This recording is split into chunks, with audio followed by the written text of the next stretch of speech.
Good evening, good afternoon. I'm Ruuna Starbright. I'm a fallen star from the constellation Aries. Hello, hello, hi.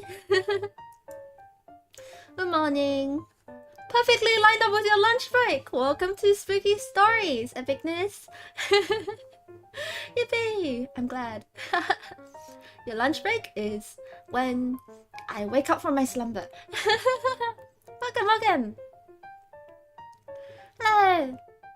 Oh my gosh, today, my voice might be more subdued. I might be talking with slightly less energy. Hello, Turtle! Hello. Oh yeah, by the way, after yesterday, when we got this spam in the chat with the Penrose person, I finally introduced mods. Turtle was one of our mods today. Yippee!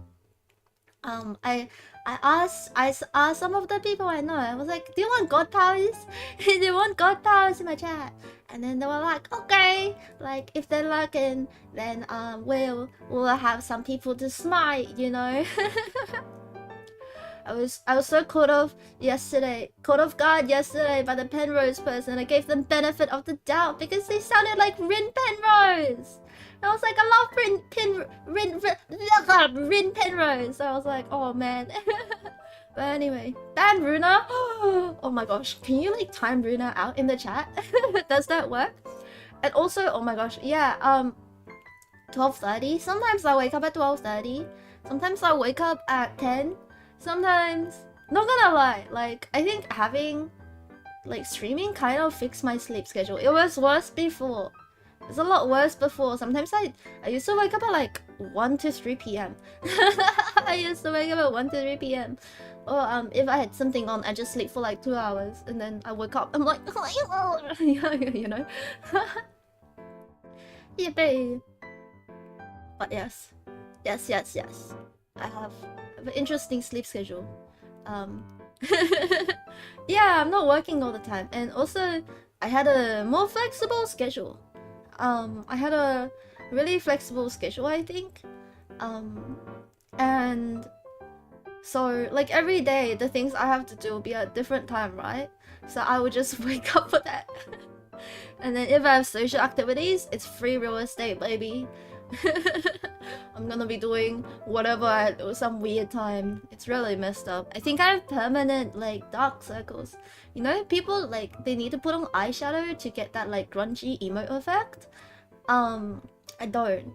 I just go out with my face and they're like, wow, are you part of a like emo band? You look like you've got the makeup for it. You want god powers?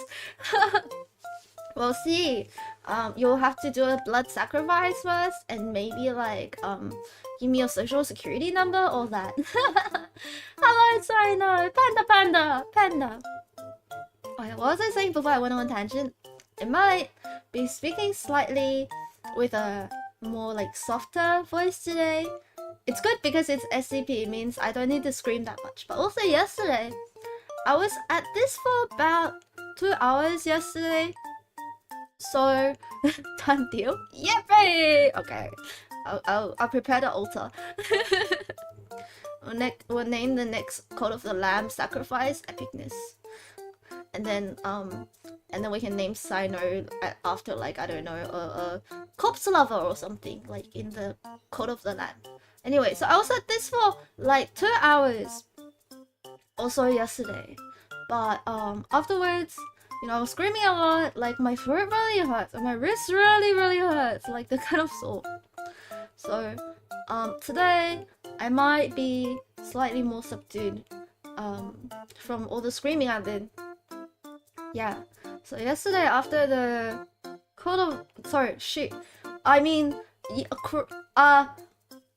crikey.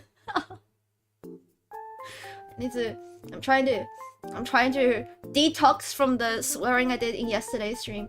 After yesterday's Wukong stream, I went to a concert and I screamed so hard during the concert. Yeah, the 5 hours really did it. The mind break also really did. And after that I went and screamed at a concert for 2 hours. So I had to do it for my Oshi. But now I think my throat is really crunchy. It's like a bag of chips, you know? Yeah, but I have lots of water with me today. I need to buy more throat candy actually. I need to buy a lot more throat candy for me. So I can go back to my yapping glory. I need to yap. Anyway, today's SCP stories. We only have 2 SCPs lined up for today, for good reason. Because I said that I wanted to read some longer SCPs for our last stream before I leave for next week. So, yeah, I looked up some very long SCPs and I skimmed it to see the length of the story. I don't know what it's about. One is SCP-093 and one is SCP-1730. And all I know is one is a red disc from the Red Sea that may or may not be scary. And then SCP-1730 is the famous What Happened to Site 13. So very intrigued. And we'll be reading some of that today. Okay. Oh, I need to lubricate my throat. Ah. Oh my gosh. I feel like the pain. I feel the pain in my throat. Wow. Yeah. Alright, so here we are. And then I will boop, bring out my book and turn on the lighting. Yeah, now it's scary story time. Okay. Oh, I need to open this. SCP files. The first one is SCP-093. Will my internet work? Actually. Oh my gosh, it shows I'm not connected to my internet. Let me... Yup. Alrighty, we're cooking. So, the first item we have on the list today is SCP-093 and the object class is Euclid. Special Containment Procedures. See Testing Document SCP-093-T1 for outline of testing conditions. SCP-093 must remain on a mirror at all times and under video surveillance. Admittance into the area of SCP-093's containment must be authorized only with proper video recording and subject retrieval procedures in place. Any attempt to use SCP-093 outside of an approved test will be dealt with severely, up to and including termination. Can you imagine if my stream disconnects? I was actually scared. I have streamed before though. Like the whole time, and then I checked my internet. It says not connected to internet, so I don't know what's with that. I think my house is actually in some like Twilight Zone. Maybe. It makes sense. It makes sense. You know, cause I'm a star. I live in the Twilight Zone. Description of SCP describes that it is a primarily red disc carved from a stone composite resembling cinnabar, with circular engravings and unknown symbols carved at 0.5 centimeters depth around the entire length. Object. Deeper cuts are present on SCP-093 with the depths of 1 to 1.5 centimeters. SCP-093 is 7.62 centimeters in diameter and fits comfortably in most palms without aberration. SCP-093 will change hue when held by a living individual. The colors taken by SCP-093 are still being researched to establish a link. Current belief holds that the changes depend on regrets carried by the holder. If SCP-093 is removed from a mirror and not held by a person, it will seek out the nearest mirror-like surface. SCP-093 has been observed to travel in the largest possible circle while rolling, building up phenomenal speed. The mechanism of this acceleration is currently unknown. If an obstacle is between SCP-093 and the nearest mirror-like surface, it will use this momentum to punch through the obstacle and continue on its course at this speed. It will only stop when a mirror-like surface is contacted. Despite tremendous impact velocities, no damage will be dealt to SCP-093 or the mirror.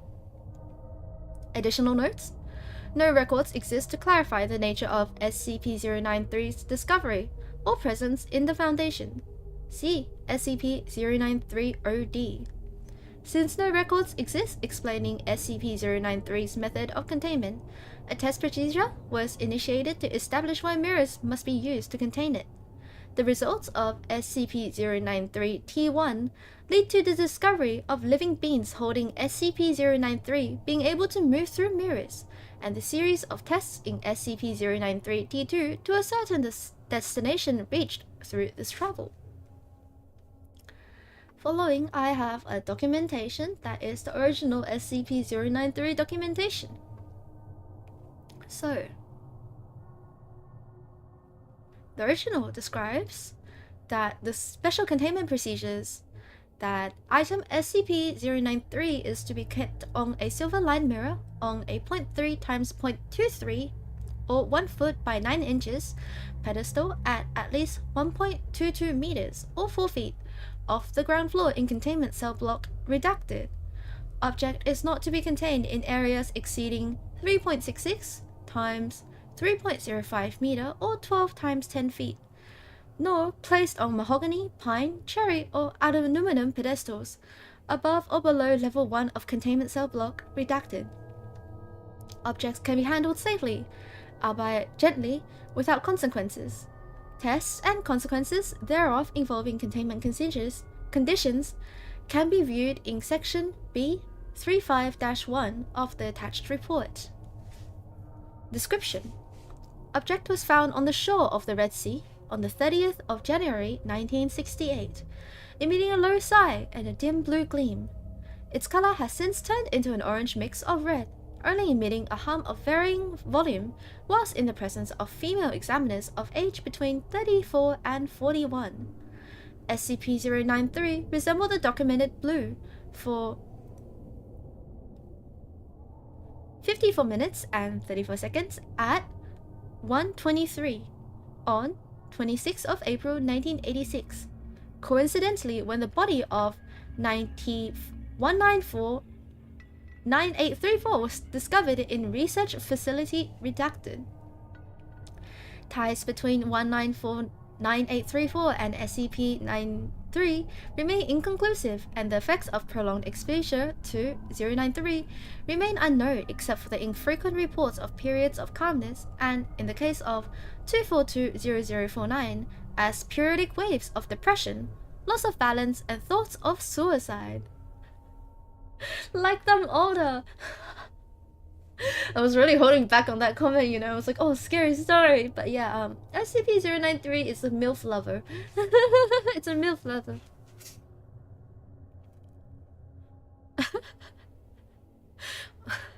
These feelings have reportedly not exceeded 11 days in duration. Objects seem to react to the presence of 242-0056 by turning light violet for no more than 2 minutes and 9 seconds, as documented on the 12th of March 1993. Effects of this reaction remain unknown. Additional notes: origins of 093 remain unknown, and documents of recovery of 093 have since been destroyed in a fire in research facility redacted. On the 9th of December 1989, reports on the feelings of researchers who handled 093 have remained inconsequential since the 19th of April 1995. Ha! MILF lover!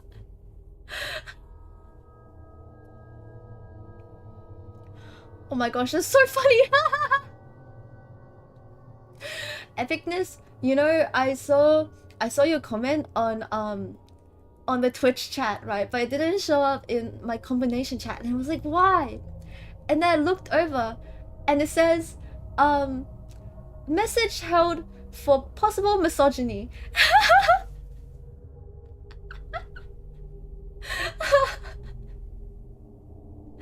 And I had to permit the term MILF in my chat.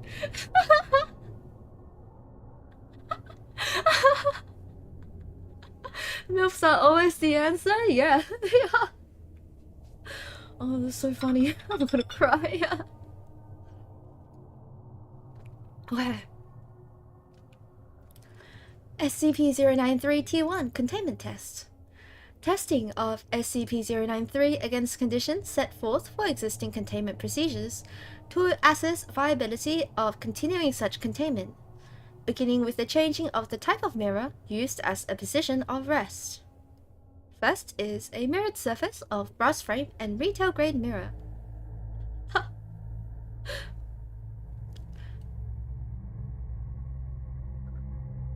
Oh, I lost where I was. Retail-grade mirror. SCP-093 rests without activity when placed on the mirror. This test alone removes the need for costly silver or wooden containment systems. Standard grade table. SCP-093 turns upright and begins to roll across the table surface in one direction, making a U-turn and rolling to the other, completing an oval shape and repeating this action until a mirror is brought into vicinity of it, at which time SCP-093 rolls towards the mirror and lays flatways against it, sliding into the center. It is noted that, despite the grainy feel of SCP-093, it does not mark the mirror in any fashion while moving across it. The next testing thing is two mirrors at either end of a standard grade table. SCP-093 gravitates towards the closer mirror regardless of orientation, and makes no distinction between the different types of mirrors, favoring a factor of distance above all else in choosing the mirror to move to. The next object is a mirror held by a person and moved around. SCP-093 follows the mirror as it moves, gaining speed until a maximum velocity of redacted is reached. At any velocity, the impact of SCP-093 against a mirrored surface results in no damage to either object. The next object is a person holding SCP-093, placing it on a mirror. This test was accidental. The results of one of the staff tripping another after some debate about who would be covering the lunch tab. As a result of the behavior of the researchers, it was discovered that a person holding SCP-093 and placing it against a mirror would, in fact, move into the mirror. I wonder why it likes mirrors. I do wonder. I think we'll find out. This is a long SCP. Maybe it just likes the way it looks, you know? Maybe it wants to go back to the doppelganger in the other side of the mirror and have a hot, raunchy reunion activities. Yeah, it loves itself. Also, chat, this is a lesson to not fight over who is covering the lunch tab, because if you do, you might trip into a SCP.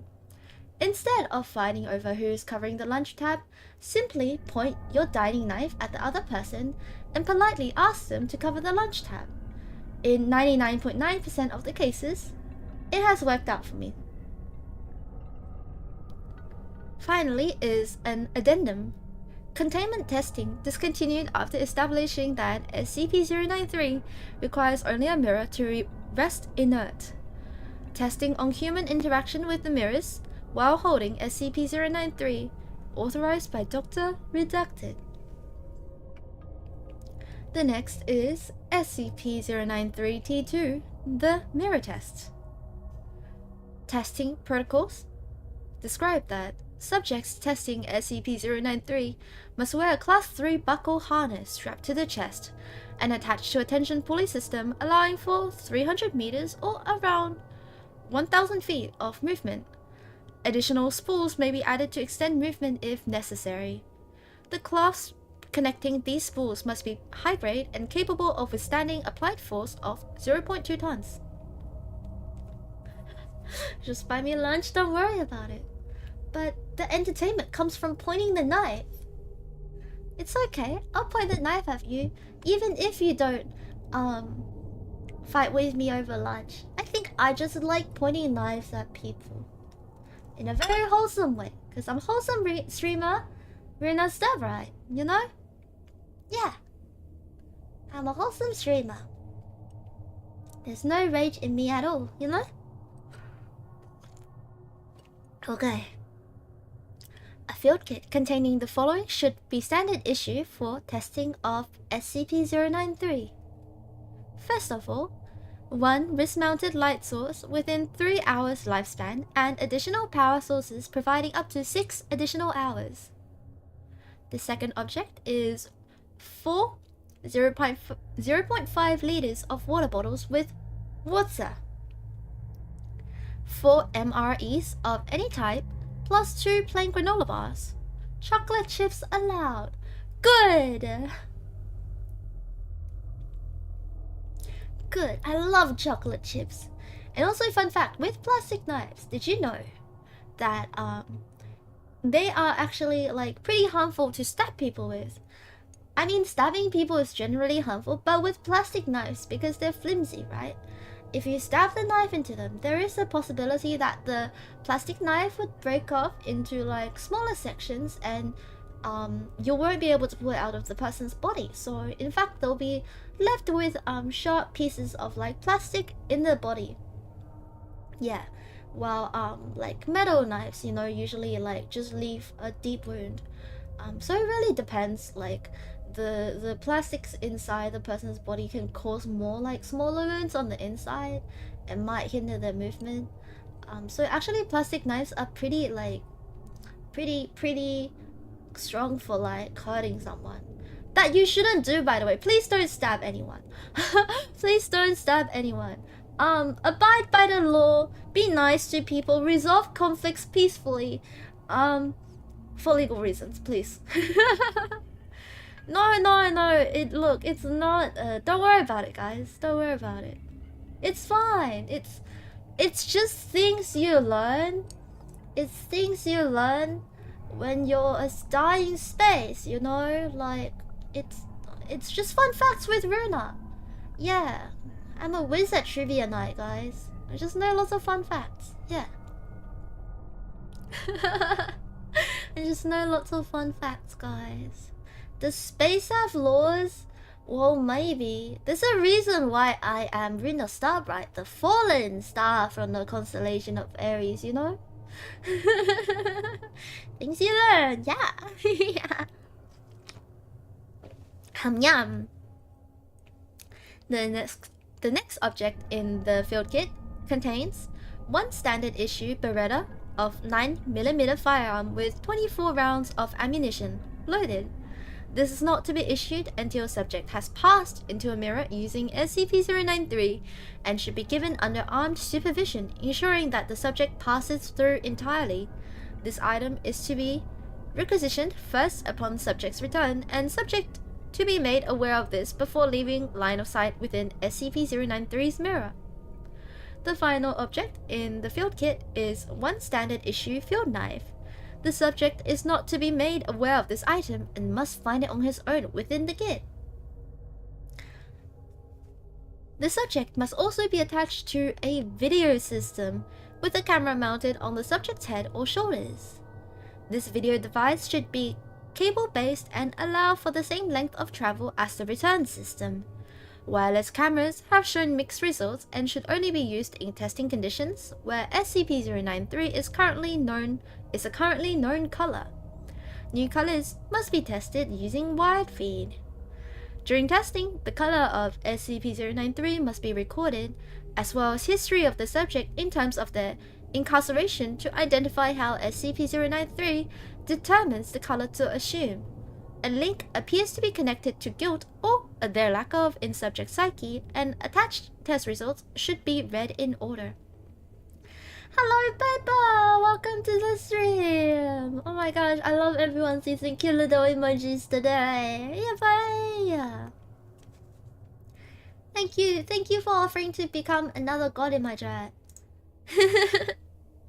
Alrighty, so the first test I have is the blue test. Jeez. Oh gosh. The blue test is loading because actually the scariest thing again is my internet speed.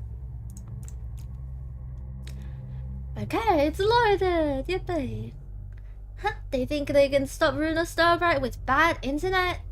Maybe they can, but not today! Please don't crash my stream. Please don't crash my stream. It crashed once, that was more than enough. Anyway, the blue test of SCP-093. So this is the first mirror test, and the color of the disc became blue. It's happened once. Like halfway through one of my streams. I forgot which stream it was, but my Twitch had to open like a new Twitch stream. YouTube was fine, but Twitch really did not have it. And then like recently Twitch has been showing me like errors in my stream, so I don't know. I think Ruuna is too powerful. I think they're gonna shadow ban me after I allow the term MILF in the chat, but sacrifice must be made, right? Oh, that's what was happening? Yeah. Okay, mirror test 1, color, blue. Subject is D20384. He's a male, 34 years of age. 34 years of age with a strong physique. Subject's background shows instance of murder or attempted how do I say this? Attempted self-evasion. Yeah, let's say that. Attempted self-evasion. Subject is cooperative in all steps of testing. Subject entered the provided mirror while holding SCP-093, which emitted a blue color. Outside technicians observed that the mirror retained a true reflection until subject had completely passed into it, at which time the view changed into an outdoor landscape, heavily tinged in blue. It's a Twilight movie, guys! It's a Twilight movie! Or it's a green. Twilight was really tinged blue or green. Video feed follows in attached media. You'll be right. You'll be right. There was a time when I went to this certain part of Australia, and my Australian accent got so strong, right? It got really strong, and it got to the point where like it wasn't grating on my ear. I was like, why do I sound like this? And one of the things I said a lot was, "You'll be right." You'll be right. Okay, this is a description of the video feed. The camera activates and flickers to view. Subject is looking out over the same field reported by technicians. Looks like the typical lowland plains. Everything has a heavy blue tinge overlapping with normal colors. No discernible landmarks visible as the subject pans left to right. Only grass, weeds, and a breeze moving the taller grass. No trees. No living beings visible. Yeah, she'll be right. She'll be right. Breaks a leg, she'll be right. Breaks a finger, she'll be right. She'll be right. If you say it long enough, she'll be right. Hammam. Subject moves forward as instructed, traveling for approximately 500 steps before something becomes visible. A patch of the land up ahead is barren and grass can be seen dying as subject approaches it. He didn't put on deodorant, that's why. His manly alpha scent killed all the grass around him. Approximately 300 steps forward, subject is standing before a hole in the ground. The hole has been dug using unknown tools of primitive origin. Yeah, there's no such thing as a broken bone. It's just a little displaced, you know. It's like those what was it? Those disassembled sandwiches, those fancy ones, like the one where they just give you the slices of bread and cheese and avocado on separate on the plate. It's just that, but your body. You just gotta reassemble it. It's part of the craft. 5-minute crafts with your bones. Pulley system engage and camera suffers a light shadow. Subject is instructed to enter the hall.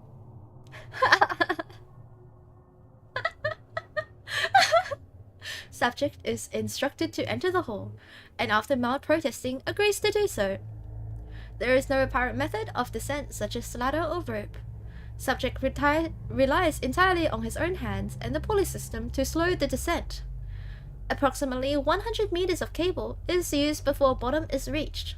Light source provided in a field kit activated 50 meters down when the outside sources become unreliable. Sweeping gestures of the light reveal nothing more than dirt even at the bottom of the hole. My chat's delayed, so I hope this sounds like fun. I don't know which one is worse, if you say sounds like fun with reassembling your bones or you know, going down into the hole. Sometimes Ruuna has to put context, you know? Also, this is just a mild thing I have observed currently. So this SCP-093 gravitates only towards MILFs, right? Like it has a reaction towards MILFs. And when we were reading about the field kit, it says that the subject is his. So the pronoun is a he. So I wonder if this has a thing to do with gender. With the SCP, it may have a thing to do with gender. Or maybe I'm thinking too much and the writer just put a he. We'll find out. Both? Oh my gosh. No, epicness, I feel like you'll be good friends with Sino. It's a suspicious bone-liking person and a suspicious corpse-liking person. the freak chat. Okay.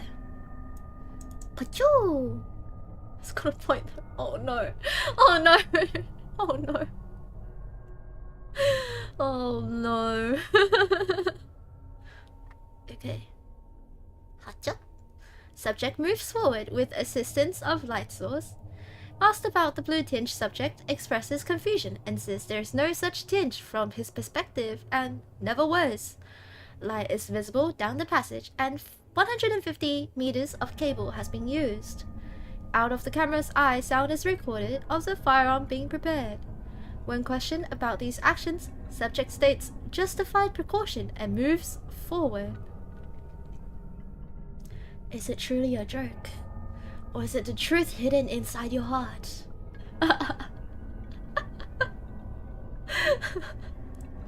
Anyway, for legal reasons, we will move on. The tunnel turns from bare dirt to a concrete enclosure. Subject complains of a stench. The light source is revealed to be ceiling light fixtures, a series of which with less than a quarter broken while the others function. A series of 6 doors, 3 to a side, span before the camera view with a 7th door visible at the end of the corridor that has been blocked with what looks like generic metal shelving debris. Debris shows signs of rusting and is typical of retail store units, suggesting other human presences. It's IKEA! It's IKEA! Subjects requested to try doors in whatever order he chooses. Subject tries first door on the right. Door is locked, and does not open. Second door tries to open but does not budge, unlocked but blocked. Closing second door. Third door is tried, and same results as first. Going up the other side, the third door does open fully and light is bright in the room. Portable lights switched off at this time as subject pans camera to inspect room. The room is bare. No contents, but the walls are filthy. Subject states materials on wall isn't dirt, but he can't identify it. Seems to resemble melted plastic, but is brown in color rather than black. The door is closed. Second door on the left side has no handle. Does not move when pushed. The hole where the handle was plugged is by unknown material. All doors are shaped in such a way that nothing can visibly escape from the sides, and space for movement is too thin to look through even at ground level. First door on the left hand is locked, but part of key is present in lock from stem to the ridges. The back has been broken off. With effort, subject manipulates key to open door and immediately begins coughing, complaining again of a stench. Walls of room are clean as is floor. Ceilings coated in the same strange brown material as the third room. In this room, there is a makeshift cot made from aged blankets with a pillow, a wooden crate containing open boxes of what appears to have been foodstuffs. Language appears on video as squiggles. However, subject states they simply read cereal. A second crate in the room contains what appear to be empty water bottles that have dried out. A book lays next to the cot, closed with no title or identifying marks. On the wall is what appears to be clipped articles, but language cannot be read. Subject asks to remove clippings for retrieval. All articles but one crumble at the slightest bit of touch due to age. The intact article is put in a field sample container and seems to be the most recent compared to the others. Asked to investigate the book, the subject begins to move towards it. Audio on the tape grows strange and a high-pitched screeching noise like grinding metal dominates all communication for 3.5 seconds. Subject has not touched the book still, and when the noise stops, subject asks Control to repeat request. Control made no request during that time as headsets were removed. Subject advised to leave room and notes that the door has begun closing slowly on its own and if left alone, will close. Subject advised to leave door alone and investigate the door on the right.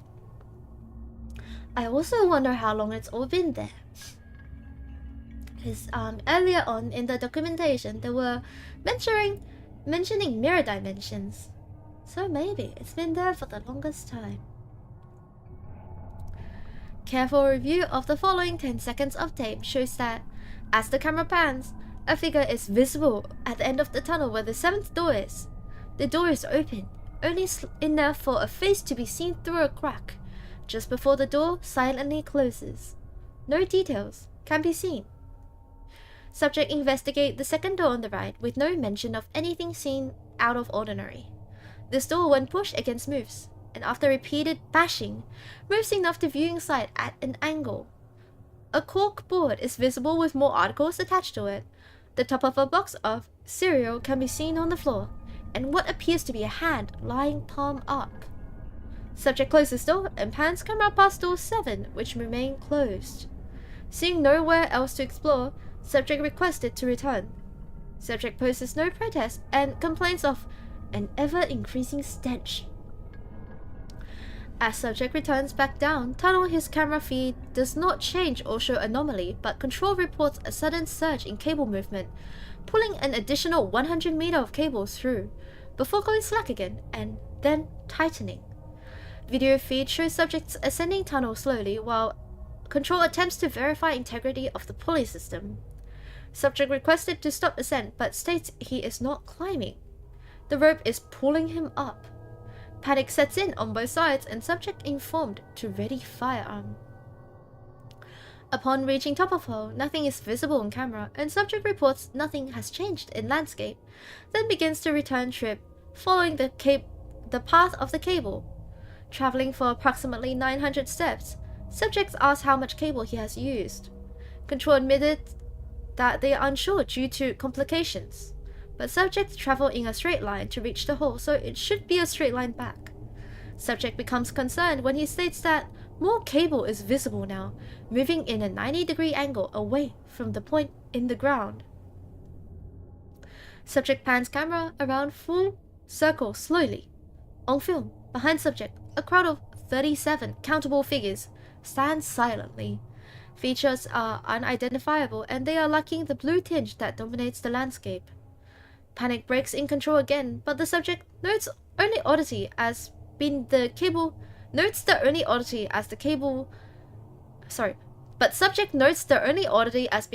cable having a angled path. Subject tucks his end of the cable. It is taut and does not move. Control begins to reel the pulley system and slack rapidly winds. Watching the angled cable movement can be seen as grass is disturbed further down the angled portion from the reeling.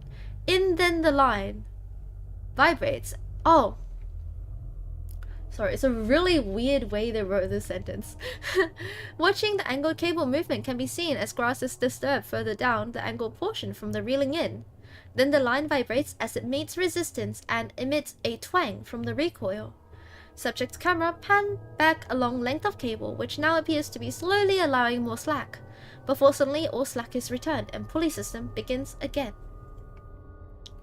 Control requests subject to return following cable path and screams are caught on the audio with panic from subject. 5 shots fired as subject aims pistol at something not visible on camera. Control reports being able to see subject returning toward point of origin while cameras show wire disappearing into a point floating in the air. As subject passes this point, all cable is now in the pulley system and camera films only the floor. Control reports that the mirror took approximately 5 seconds to return to a reflection, and SCP remained blue in color until 1 hour after being recovered from subject. A vial smelling liquid was present on subject's clothes around his hands where firearm was recovered. This fluid dried quickly and was deemed insignificant of study due to lack of quality sample.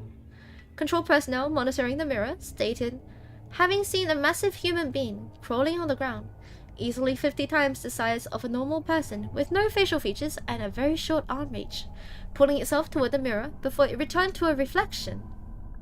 Due to proximity, fine details could not be made out, but at least one observer noted the being appeared to have been shot from the marks in the otherwise smooth, featureless face. Field test kit recovered from the subject contained a newspaper article that reads, "Data expunged," and was filed as item "Data expunged." Come on, I wanted to know the details. Why have you expunged the data? Nothing Ruuna can't see, right? Okay, so the holes on his face, maybe from gunshots. That's a big gun. The next test is the green test. It's the second test. And just skimming this, I was wrong about subjects only being male. I don't think this has to do with gender. I think the author just used his when writing the instruction for field kit, because this subject is D54493 and is female of 23 years of age with a average physique. Subject's background shows instance of grand theft auto and second-degree murder. Oh, that's not good. Second-degree murder of 2 children during escape with vehicle. Never mind. Not vroom. Not vroom. They are hiding info from us. How could they? Gosh. Subject is corroborative in all steps of testing. Subject entered the provided mirror while holding SCP-093, which emitted a green color. Outside technicians observed that the mirror retained a true reflection until subject has completely passed into it, at which time the view changed into a farming landscape heavily tinged in green. Similar to the first test, video feed shows in attached media. The camera activates, flickers to view. Subject is looking over the same farmland reported by technicians. More green through video feed, a deeper and green tinges overlay the normal color of object, similar to the blue tinge in test 1. No landmarks from test 1 are discernible as subject pans camera over area. Present is a field, long abandoned, in the middle of which stands the remains of a scarecrow of unknown design. Fragments left are rotted and torn.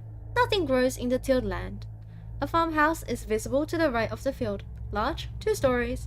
A basement shelter entrance is visible at one end. Subject prepares her sidearm immediately and is asked by control to relax before proceeding, her heavy breathing dominating the video feed. Subject takes a few minutes and announces that she's fine, then proceeds as directed toward the perimeter of the farmhouse. Children's bicycles, 2, a boy and a girl's, lay against the house against the shelter doors.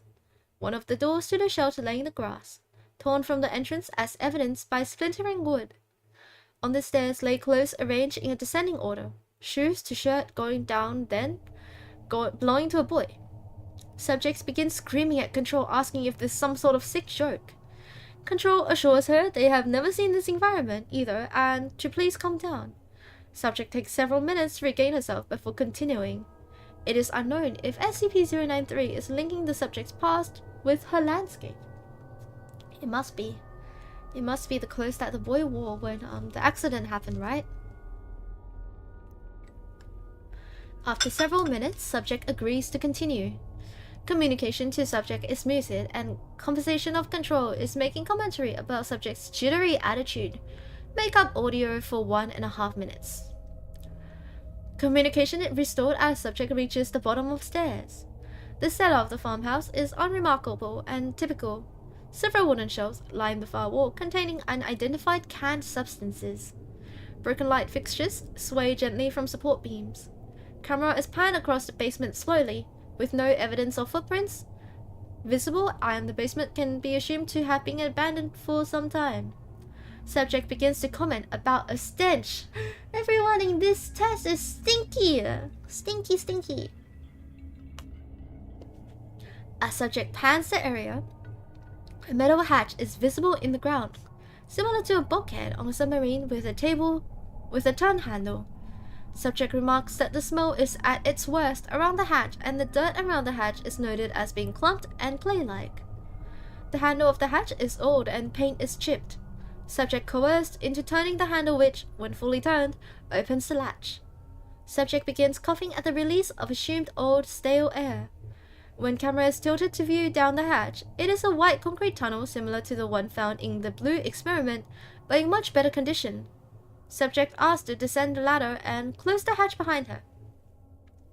After some convincing, subject agrees to descend but does not close the hatch. Overlooked concerns about severing the pulley return system in doing so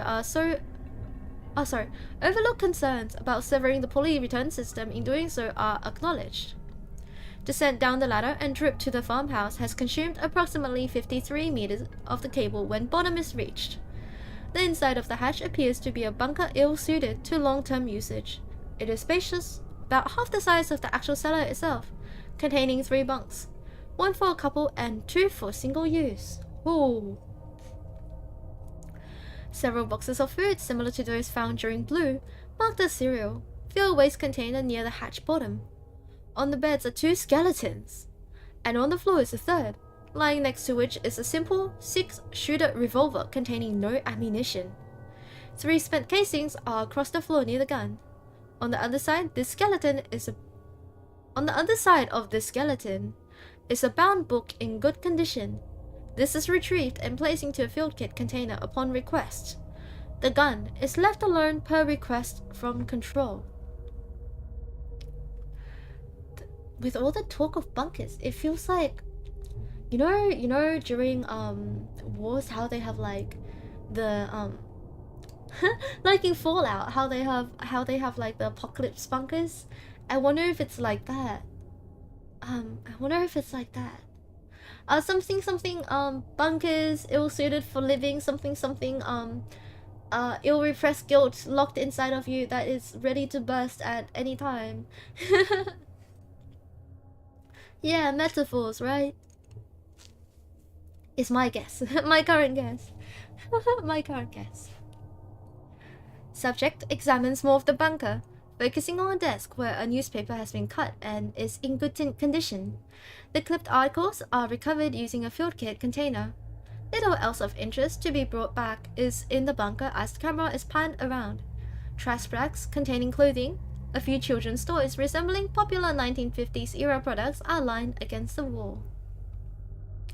Subject is requested to leave the bunker and then sharply asked to wait by a control technician who directs the camera view to an area near the doorway to the hatch. Closer inspection as subject moves in finds that a small area has been fitted with what appears to be a Ethernet jack, the cover of which has been forced slightly away from the wall by a strange amber-like substance. Subject refuses to touch or collect a sample, commenting that it stinks so bad that if they wanted it they can come get it themselves. Control declines and subject leaves the bunker. As subject grips the ladder to leave, the camera pans up for a moment and at the top of the tunnel a humanoid figure is seen peering down. Control asks the subject to confirm the figure, and the subject states nothing is up there and begins to climb. Figure draws out of camera view after the first rung is touched by subject, for it descends without incident. At the top of the tunnel, no other life is seen. Nothing has been disturbed. Subject insists nothing was there and closes the hatch, then immediately throws up. Subject coughs and uses a supplied water bottle to gargle, then freezes and asks if Control is hearing that. Control reports no audio. Subject approaches the cellar hatch cautiously with firearm drawn and lifts her head just enough so camera can view the outside area. In the distance, approximately 700 meters from the farm, two massive humanoid beings are crawling across the landscape. The entities do not notice the subject, who remains quiet but whose drawn sidearm is visibly trembling. Subject requested to remain still and silent as beings move. They are featureless, facing at an angle, moving across the field of vision so the faces are only visible for a few moments. During this time, it is clear they have no facial features. The arms they use to drag themselves are short at times and long at others, stretching out to varying lengths each time so they can move.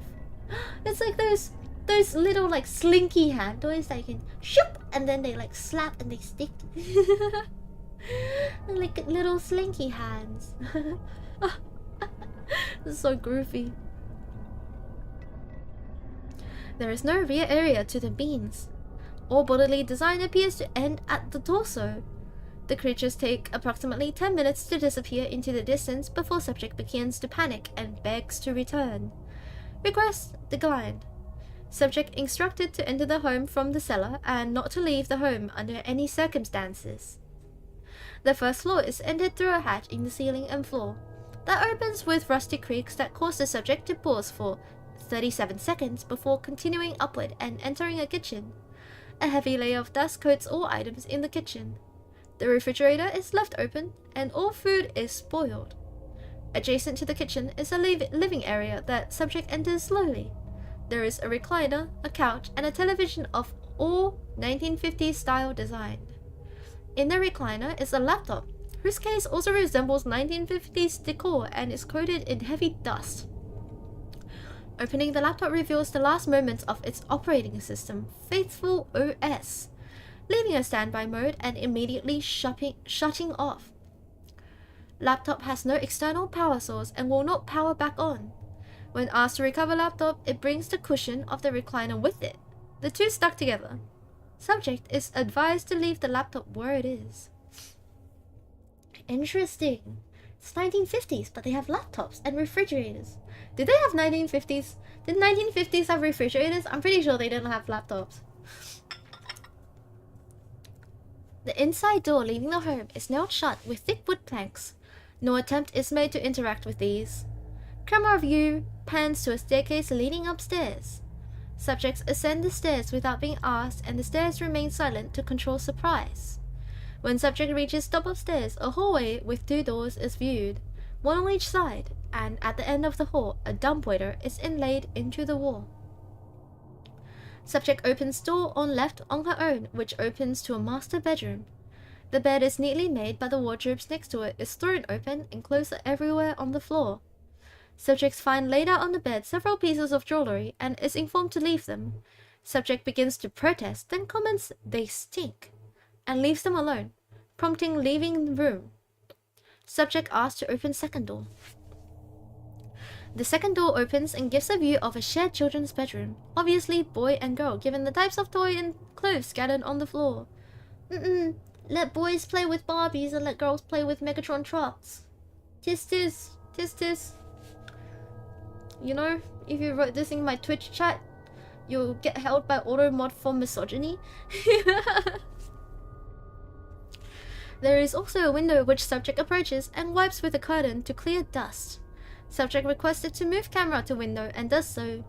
The farmland is visible, and approximately 40 kilometers from it, at best guess, is a city. As the camera starts to draw back, it pans down and films the area around the house. Approximately 300 figures, similar to those from the footage captured during Blue Test, are visible around the home, all staring up. Subject asked to confirm the figures, but states nothing is there. Subject requested to return and quickly agrees. Egress from the house is uneventful. Pulley system shows no erratic behavior. As subject returns to point of pulley wise origin, a loud groaning noise causes the picture to reverberate. Technicians at control report they were also able to hear the noise and experience the vibrations. Subject returns through point of origin without investigation, and mirror returns to reflective surface. SCP-093 relinquishes. Video ends. Return newspaper fragment is filed as redacted. Oh, I do. Alternate. It sounds like they're hiding something. They're hiding something. I think they found a different world. They're hiding something. Auto mod sucks, maybe, but just in case, you know, just in case, because I don't want to like see any freakos. if like someone comes in my chat and just spams something bad, at least auto mod would hold them back for a bit. It's okay. If anyone comments MILF or like DILF or anything, I'll allow that. I will tell auto mod that's allowed.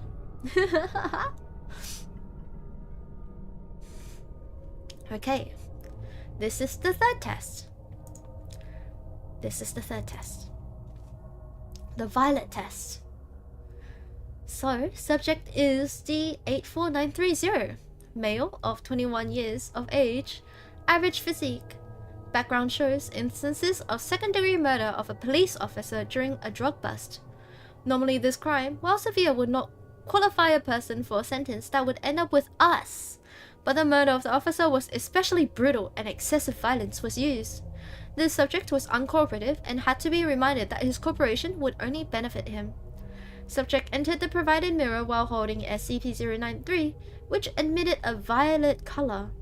Outside technicians observed that the mirror retained a true reflection until subject has completely passed into it, at which time the view changed into a cityscape, urban, lightly tinged in purple, similar to the first test. Video feed shows in attached media. Video feed follows in attached media. You know what's interesting? I think we're moving closer and closer into the city. Because first it's just landscape, right? And then we hit farmland. And from the farmland we saw the city, and now we're in the city. Interesting. Camera flickers to life and pans around the area. Subject is in what appears to be a modern downtown district, similar to a city like New York. Concrete jungles where dreams are made of.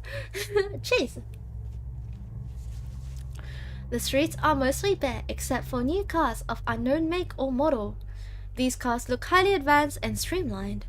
Subjects attempts to look into the car window without being instructed to, but backs away, remarking there is a rank-ass stank coming from the areas around most of them. Subject is persuaded to move closer to one car, and does so with coughing, wiping off a mirror which is covered in dirt. The insides of the car appear to be completely filled with a strange brown matter. There is nothing at all visible other than the brown matter. 2 other cars produce the same results, however a 4th vehicle seems more recent than the others and the insides are immaculate. The doors to this vehicle also are unlocked and the subject quickly gets inside then shuts the door. Subject is chastised for this behavior by Control, who reminds him his lifeline is nothing more than a cable, which is sturdy enough that closing the car door does not injure it, but they cannot recover a person in motion. Subject argues with Control over this issue, then pans the camera across the dashboard, pointing out he couldn't drive away even if he tried. The dashboard is void of any recognizable controls, no ignition, no steering. It has several small blank screens that are theorized to be a GPS system.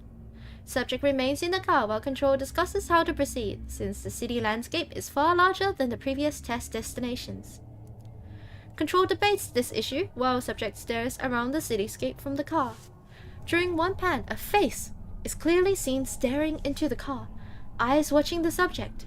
However, this was not noticed until post-test footage review. Subject made no comment regarding this entity at any point. Control shortly after informs Subject to remain where he is and an escort team is dispatched through the mirror to join him. A team of 4 armed personnel is sent through the mirror and proceeds to the subject's location. Subject is then instructed to remove his harness, which is recovered. The subject's video feed then ends and is replaced by a wireless unit used by the escort team. The video quality on this unit is subject to more interference, but in order to mark the mirror exit, a receiver system is placed through the mirror. I think this guy's cooked. I think he's so cooked. Subject leaves the car and now travels with escort team. Given the myriad of possible options, they are instructed to simply move to the closest building and attempt to enter it. This building has etched glass doors bearing the name of XEA Research Partners Inc., and the doors are ajar. A magnetic lock system is present but has lost power. Team enters the building and main lobby. This area resembles a stereotypical corporate lobby. There is a C-shaped receptionist desk with a chair pushed far from it as if it was left in a hurry. A PC terminal at the desk as well. Team approaches the desk and the camera bearer is instructed to examine the PC. The unit does appear to have power and the faithful OS appears on the screen requesting a login and password. A keyboard is present but remarkably slim, with touch-sensitive keys rather than press-down keys. After one failed attempt, the lock screen replies the maximum attempts have been exceeded and the PC turns off. No actual tower or power button can be located, so team moves forward. Behind the receptionist's desk are 2 elevators, one to the left and one to the right, with similar touch-sense keys. The elevator on the left is broken, the door open and shaft empty. The elevator on the right appears functional and has power. Without a clear destination, the team is instructed to proceed to the highest floor to get a lay of the city. All floors appear to be accessible, with the highest being 114. In reality, 112 and 113 are missing from the keypad. In reality, 112 as 13 and 113 are missing from the keypad. That's a typo. Hello, ni hao, welcome to the stream. Welcome. welcome. Long SCP reading today. We're doing the Violet test of SCP-093 right now. Journey up the elevator is uneventful during this time. You're going to sleep? Good. listen to Mommy Ruuna and get a good sleep. Thank you for dropping in. Sleep well, please. Journey up the elevator is uneventful during this time. The elevator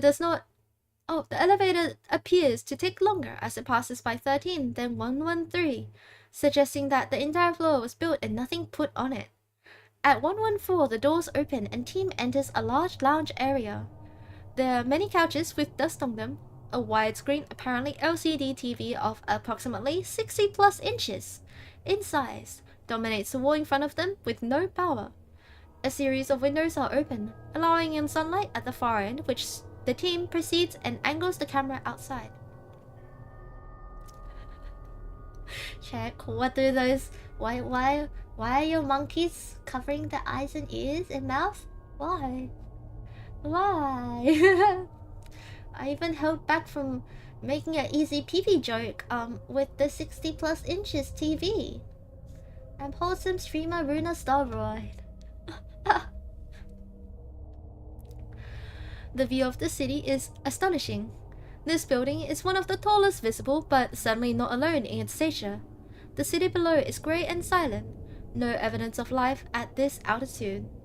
Some buildings in the city have a strange brown growth that appears to have been splashed against them, as if a gelatinous mass was flung, then seeped down before hardening. Other buildings have floors where the glass has been shattered, and the same brown substance is seeping out of the edges. One member of the team calls the camera bearer to the window on the other side. From the other side of the building, the city edges can be seen. Attention is pointed towards an expressway that encircles the city, upon which crawls another large half-body humanoid, dragging itself with its elastic arms as witnessed in previous tests. It travels the highway, then moves out of sight. The team returns to the elevator and notes that a button has already been activated to floor 74. No one has approached the elevator, so the team agrees to travel to this floor. On the 74th floor, the door opens and reveals a waiting area to be what appears to be a doctor's office. At the reception desk, there is a sign in the sheet with a series of names and dates. The dates on the sign in sheets all carry the year 1953. A PC at the receptionist area is on and functioning at the user desktop. The background for the PC is a large set of praying hands with the words Faith OS under them. On the desktop are a series of folders with years on them, containing files that, when clicked using the center button on the mouse, open to a word viewer. All files appear to be appointment information. On the desk is a notepad titled From the Desk of Dr. Boriziski, Blessed Purificationist. The door to the doctor's area is sketched with the same name and the title, as well as a crucifix. Opening this door leads to a white, dust-free hallway that has 2 examination rooms and a key-coded door at the end. The examination rooms are unremarkable and typical of any doctor's office. All medicine cabinets are empty. A small amount of C4 is placed in the door to the key-coded door at the request of control, then blown, forcing the door open. The area it opens into is much larger than the reception area itself and seems to contain a series of large containment capsules. There are a total of 6 of these capsules. 2 are broken and a brownish amber material coats the door coming from them.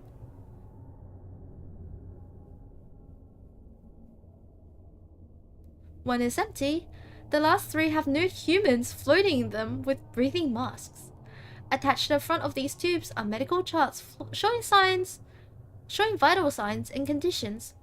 For symptoms, the chart explains in somewhat awkward English ailment that seems more like flaws of personality or character, or just incidents that have occurred with patients. Interesting. Interesting. Can you imagine? They're like, you've got personality issues. Go get purified. Also, it's okay, I'm not flying today. I'm flying tomorrow morning.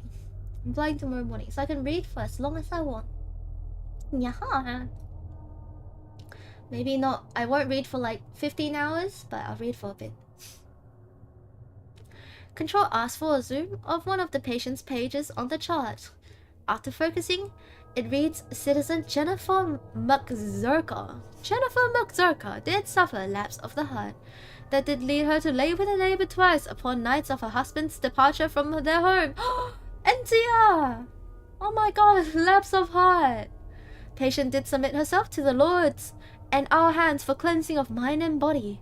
Prayer administered by High Father Warlakin, and the patient submitted to a 3-day period in the Lord's tears to cleanse the system, then released in good spirits. The topmost page reads, Citizen Alberius Farafan struck out a High Father during a sermon. blaspheming that the Lord's tears did turn his daughter to be unright in mind and heart, thusly laying blame for her whorish activities at the feet of the High Father and his blessing. With no proof of these blasphemies, the forgiving judge and the punishing judge did agree that Alberius Farafin should bathe in the Lord's tears himself for a week to be cleansed of mind and soul, thus to prove his daughter's ways are not the Father's hands, and to give himself peace of self. If she breathes, she's a thought. All women are queens. This is the argument. Subject, who has been traveling quietly with the escort team, now begins to panic. The camera pans to focus on him, and he's surrounded by entities similar to those witnessed in the first 2 tests. Hello, Brooklyn Bulger. Welcome to the stream. Welcome to the stream. I am Ruuna Starbright. I'm a fallen star from the constellation of Aries. And today we're doing a relaxing SCP stream. Of SCP-093, the Violet Test. So the subject has begun to panic. Camera pans to focus on him, and he is surrounded by entities similar to those witnessed in the first 2 tests. Escort team reports in that the subject is having a panic attack, but control requests them to stand still and wait. Subject screams at the entities, which are denied to exist by the team commander, stating subject is alone in the corner. Oh. But you couldn't see them before, now you can. Interesting. All subjects couldn't see the entities before. Haha. Control requests that one team member to be dispatched to approach and recover the subject. The escort team member approaches the subject as ordered. On the video, the figures part to make a pathway for the approaching member, who lifts the subject to his feet and brings him out of the corner. Figures on the video are then seen closing ranks close to the path. Subject is lifted to his feet by an arm and escorted through the figures that close their ranks when the subject is moved. They remain steadfastly staring at the subject no matter where he moves to. Control requests the team to return now. Team turns to leave. Before leaving, a team member mentions something noticed at the reception desk, a binder labeled as the Lord's Tears. Control requests binder to be returned as well, and it is stowed into the subject's field kit. The team returns to the elevator and returns to the ground floor. Upon leaving the building, subject points down the street toward direction of entry point. The camera pans to a section of raised expressway across which one of the large torsos is slowly crawling. The entity turns its featureless head to look at the escort team, raises its head to the sky, and emits a bellowing sound. Team member issues the order to move, heading for the spot marked by the wireless video receiver. The creature on the expressway extends an arm down that stretches to touch the ground, before the camera moves to the port. All team members, save one, move through the entry point. Subject moves through the entry point and mirror returns to reflective surface. They left the last person behind. Uh-oh. Womp womp, he's dead. Subject 093 is dropped by subject, who panics and tries to fight his way out of the room. Subject is terminated by team leader after he draws the field kit pistol. Team leader requests portal to be reopened, but it takes several minutes to find someone who can hold SCP-093 and generate a similar color. When matching color is displayed and applied, to the mirror, the video receiver is visible, and all individual reports a horrific smell. Team leader moves through the entryway with control person redacted. The uniform and possessions of the escort team member who was left behind are present and recovered, but the member himself is nowhere to be seen, and does not respond to shouts. Member assumed killed in action and wireless receiver recovered. Control and escort return through entry point and mirror returns to reflective surface. Later review of the recovered camera shows escort member redacted, grasping at the air where entry point should be, and then turning to look up at the oversized torso. A brown gel seems to drip off the creature as it moves, that disappears shortly after being dislodged, as if evaporating. Several shots are fired at the creature's face with the automatic weapon carried by redacted that lands in the face of the creature, causing a spray of less vicious brown liquid to pour forth from the wounds. Redacted screams obscenities as the surface of the creature descends upon him, and the camera is pushed to the ground. Camera feed remains dark for approximately 65 seconds before light comes back, and the camera films the creature crawling back to expressway and pulling itself onto it, then crawling in the direction it was originally headed. Redacted believed to have been absorbed by the creature and perhaps digested. This may have been an example of how these unknown entities feed by direct contact with living material. Further study is recommended to be avoided on this issue. Returned ledger filed as redacted. Fascinating. Fascinating. Oh. The next test is classified as the yellow test. Oh. The yellow test. Okay. So, the next test is the second last test of this SCP. It is the mirror test number 4, color yellow. The class subjects no longer authorized for testing. Testing focus to have been shifted to data collection after analyzing the articles brought back from the previous 3 tests to better understand the fate of the world accessed by SCP-093 and determine if safeguards or practices are required for our own world. Analysis of the brown fluid on the clothing of the lost escort team member redacted has been filed with other recovered articles. Dr. Redacted has volunteered for this test as out of the possible candidates, he was able to cause SCP-093 to undergo a new color change. There is no evidence in Dr. Redacted's background of any illegal or criminal behavior, nor of any psychological problems. When presented to the mirror, the view changed to that of a cubicle office environment. For this test, Dr. Redacted opted to use the wireless video system and forgo the polyreturn system, saying he was confident he would be safe as none of the torso creatures had been witnessed within a building where the mirror's destination showed. Video feed commences after Dr. Redacted has crossed the mirror. As with prior tests, SCP-093's current color, yellow, tinges all video material. Following is a description of the camera feed. The camera flickers to life and pans across a series of plain white cubicle constructs. Approximately 30 are visible. At the far end from the point of entry is an office module built into the wall, with frosted glass walls and a glass door. Dr. Redacted approaches this door and investigates the etched writing on it. That says, Senior Manager, Stanley Millimitz. Stanley Millimitz. The door is unlocked. Dr. Redacted enters the office and examines the desk. A coffee cup is on the desk, a dark brown stain covering half of the inside as the liquid evaporated. There is a donut on the plate which Dr. Redacted picks up and lobs at a wall. It's so random, just a pew, book. He lobs the donut at the wall. On impact, it thumps like a rock and falls. A file cabinet in the corner of the room draws Dr. Redacted's attention, and he goes through each shelf one at a time. Donut.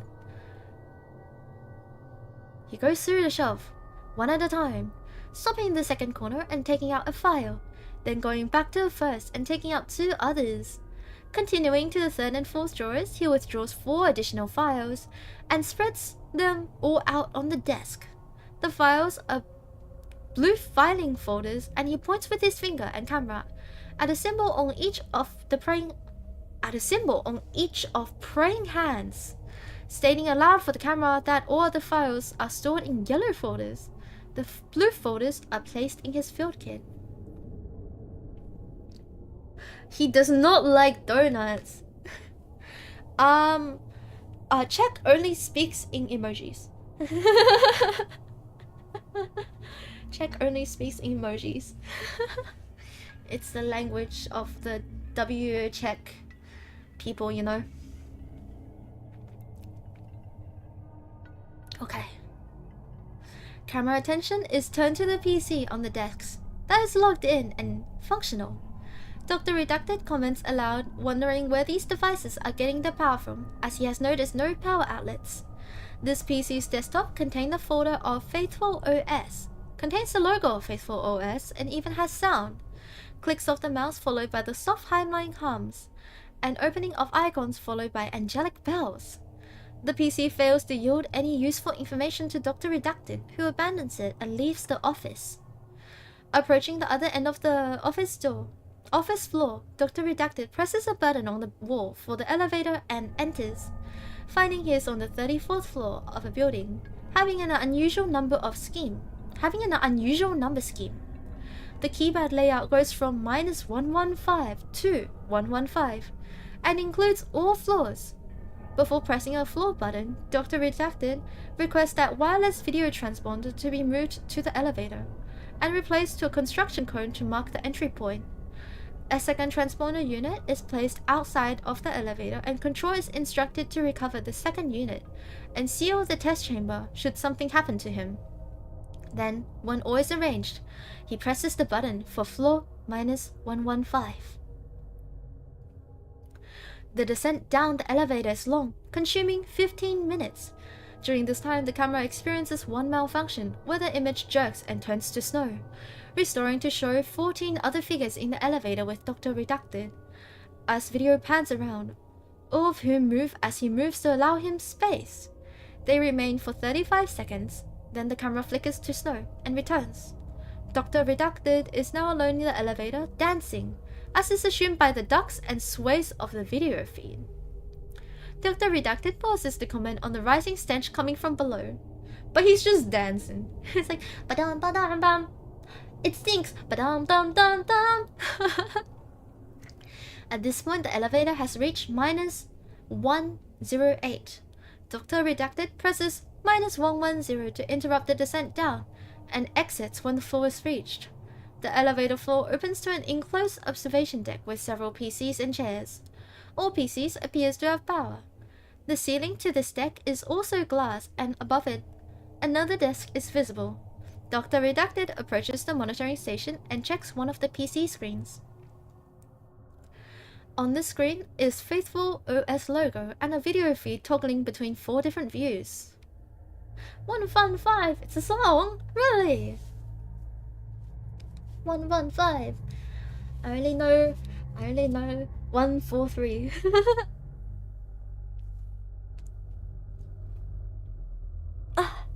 Okay. Whoopee. He approaches the monitoring station and checks one of the other PC screens. On the screen is Faithful OS logo and a video feed toggling between 4 different views. Yes, okay. The first view is a room full of tubes similar to those found in Test Violet, which number in the thousands. The second view is a closer-up view of these tubes as camera glides in front of each to monitor the contents. All tubes the camera passes by are broken. The third view is facing the opposite direction as camera glides vertically, checking each observation station. A total of 10 can be counted, and Dr. Redacted is visible as the camera passes by his own station. Looking up, a hovering camera unit with no visible means of propulsion glides past him. The fourth view shows the ground floor below the observation deck, where a single astonishingly large torso being is crawling in circles, bumping into walls and changing directions. Man, Chica isn't how I remembered her to be. Alright, bye, bye Turtle, thank you for popping by, thank you for coming, bye bye. Man, Miss Chica from Five Nights at Freddy's, she's different now. She doesn't even have her legs anymore. From the camera feed, the creature's estimated size is 6 stories. That's huge. Returning attention to the contents of the PC, Dr. Redacted moves the video log aside to see a simple text editor that was hidden behind it. A printout of this text was recovered and filed in the field kit. The printout directed Dr. Redacted to a safe on floor 54 and provided a combination. Dr. Redacted leaves the observation deck and proceeds to 54 without event, arriving on a cubicled office floor. He proceeds to the desk mentioned in the document and finds a safe hidden beneath a desk undisturbed. The combination provided opens the safe and reveals a notebook found in the field kit and a peculiar revolver that has been returned as redacted, in addition to the 24 rounds of ammo found in it. The Dr. Redacted then proceeds back to the elevator without event and returns to 34. Given the sheer number of floors available to explore and the vital information obtained from the observation deck, the test is considered over and the equipment is retrieved. Before returning to the entry point, Dr. Redacted investigates a terminal nearby that has power, and finds it shows the exact same screen as the one on -110. It is theorized that the author of the note installed a network virus to propagate it through the building so any PC that network would be found, and information discovered. Wow! Faith OS isn't as good as it seems to be, huh? This is why you need to get security updates. Dr. Redacted returns through the entry point and the mirror returns to a reflective surface. All materials filed with other SCP-093 recovered materials. Analysis of the gun, redacted, and the ammunition for it postponed for reasons that it will require deconstruction of one of the rounds, and they may be beneficial until testing of SCP-093 is resolved. The video ends. The final test is classified as the red test. SCP-093 distributed amongst staff until a new color would be generated by contact with it. Service Technician Redacted was able to cause SCP-093 to take on a fierce red hue and glow, much brighter than the object's normal color. Oh, this. Roll credits. The glowing red disc that describes SCP-093 has been activated. Redacted agrees to assist with the test of SCP-093. As per Dr. Redacted's request, the gun was given to Technician Redacted for use in this test. When applied to the mirror for the test, SCP-093 generates an unknown environment. No color tinge appears to be present on the displayed destination, which is composed of red stonework. Technician Redacted enters the mirror and video capture begins. Video flickers to life and Technician Redacted, known hereafter as Subject, is viewing a large cylindrical pillar that is rotating on its own. Object is of unknown height and appears to be 1.8 meters or 6 feet in width. Holes are distributed throughout the object at seemingly random intervals. On occasion, a beam of white light is emitted from these holes. Turning off the camera finds that the beams are connected to a multitude of objects similar to SCP-093 that are part of the room's wall. The room turns out to be also cylindrical in shape with countless copies of SCP-093. Subject turns back to entry point and finds it is a section of the wall that is missing its copy of SCP-093, presumably the one carried with the subject. Other sections of the wall on inspection are also found to be missing the copies, leading to speculation that this may be some sort of central array. Subject finds a ladder in the floor while examining the room and proceeds down it at Control's request. The ladder exits to a large clean room full of computer equipment that appear to be antiquated compared to the previously encountered equipment. Large computers running on reel-to-reels are clicking and spinning at various locations. A light bulb of unknown meaning turns on for 10 seconds, then turns off. A large CRT monitor is displaying single words in 8 colors at roughly 5-second intervals.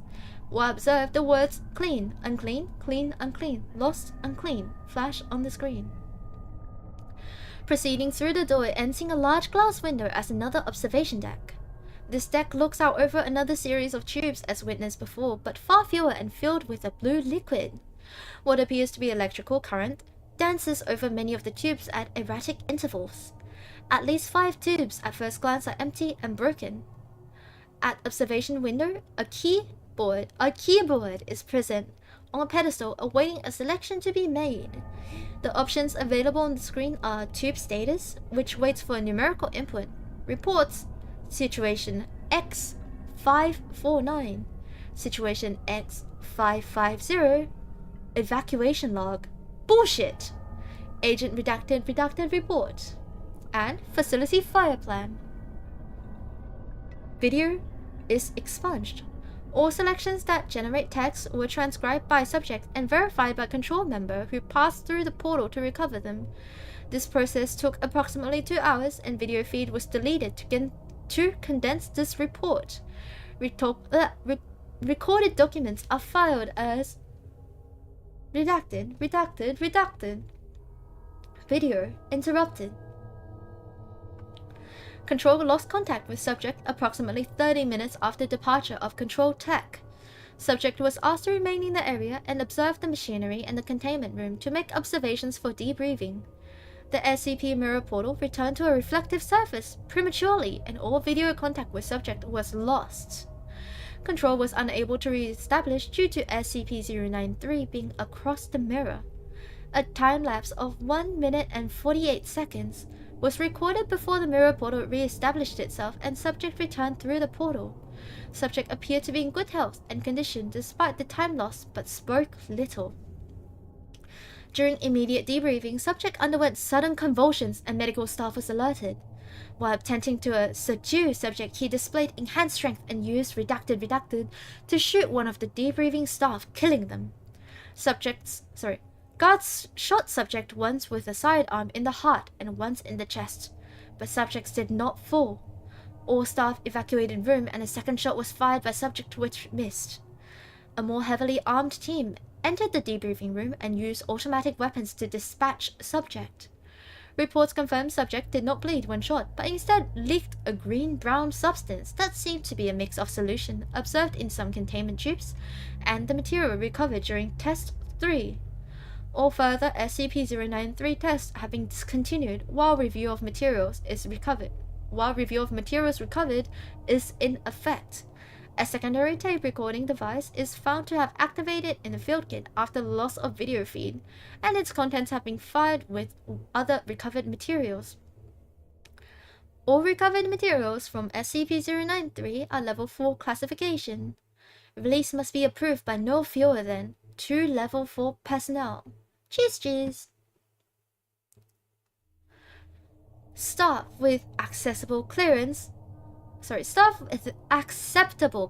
please sign with Dr. Redacted for access to the materials recovered from SCP-093 tests.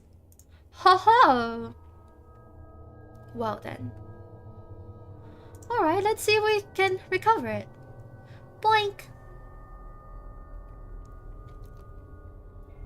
Boink. Boink boink.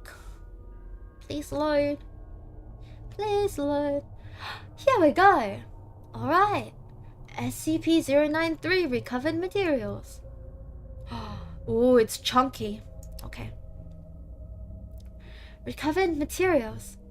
All documents containing this file are Class 4 clearance, requiring 2 signal approvals, 2 signed approvals from Ruuna can't read bright.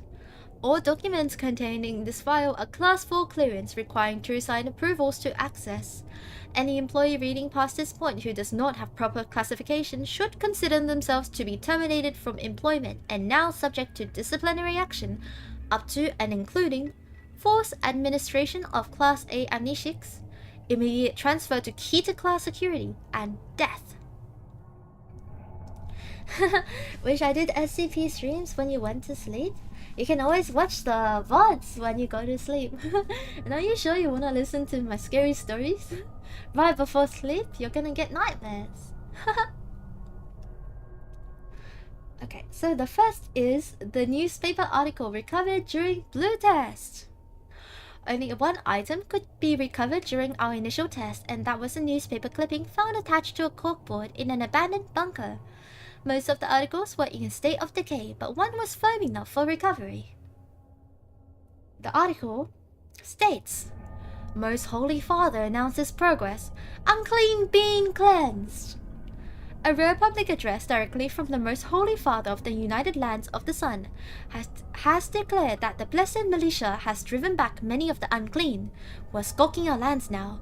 New Rome, our capital, has been purged of the unclean, and citizens are encouraged to come back to their homes.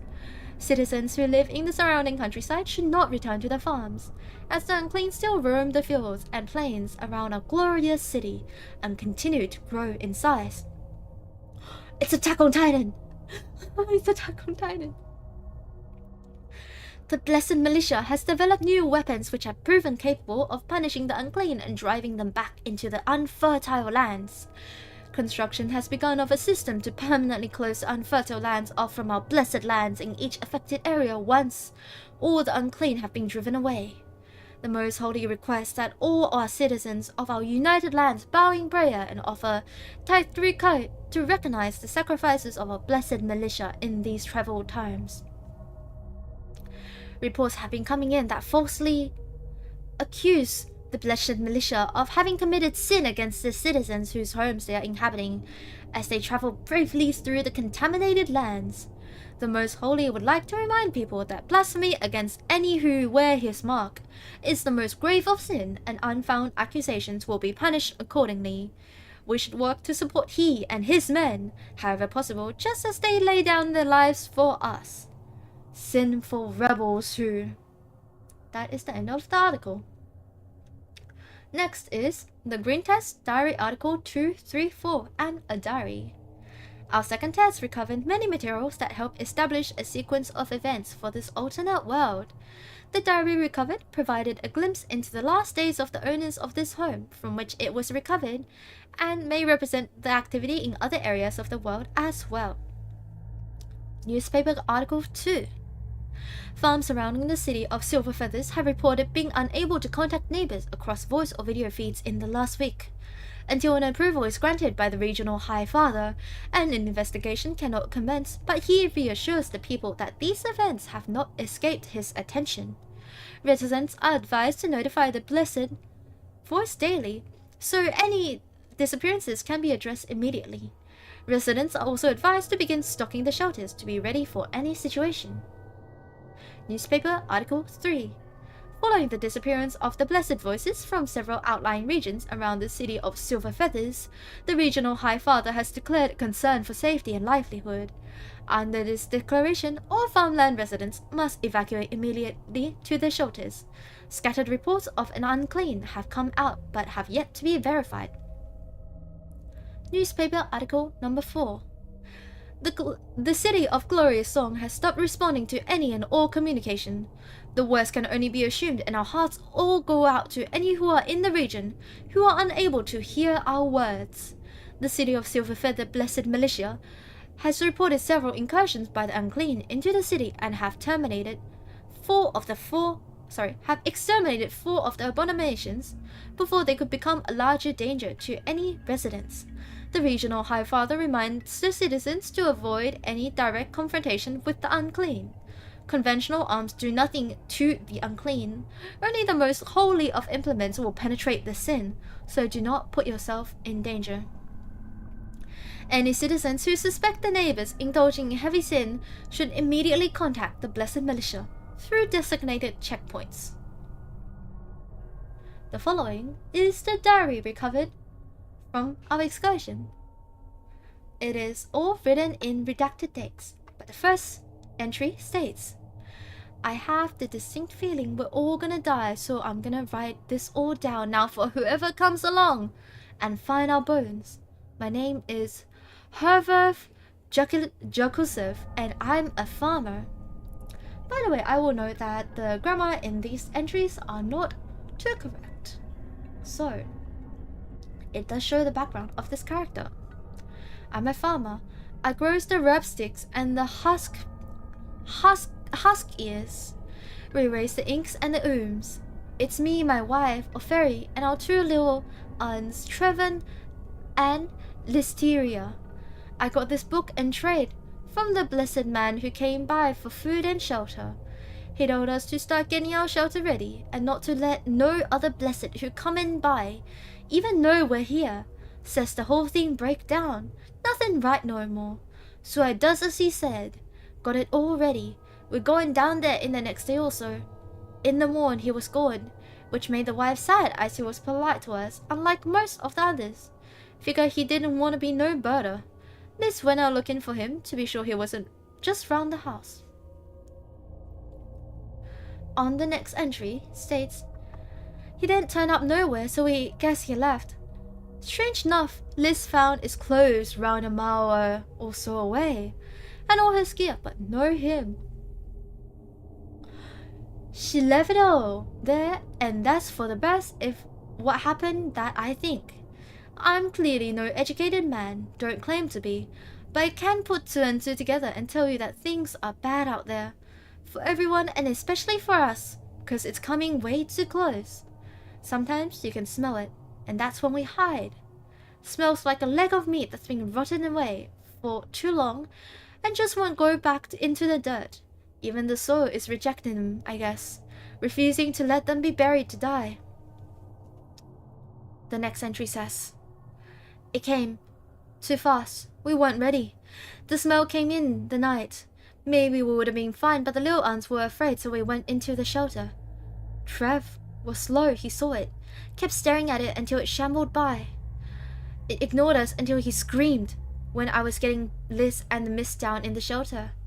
I went to get him, but it was too fast. I saw him standing up there screaming, and then its head came down on him, pressed over him. He tried to run for the stairs, tried to get to us, but then in a blink, he was gone, and it pulled away. His clothes fell into the cellar like he vanished out of them. I got into the shelter, slammed the hatch and locked it. I think it knows we're here now. It will try to get in, take us too. No telling how long we'll got. Plenty of food though. I was wrong. The food was rotten, something got into it. Or I just didn't notice. We're eating what we can. There's food, but not enough. And that thing ain't leaving. It's trying to find a way in. Smell the smell. Coming from the live wood plug in the wall. Something seeped. Oh, something seeped. Seeped. Seeped.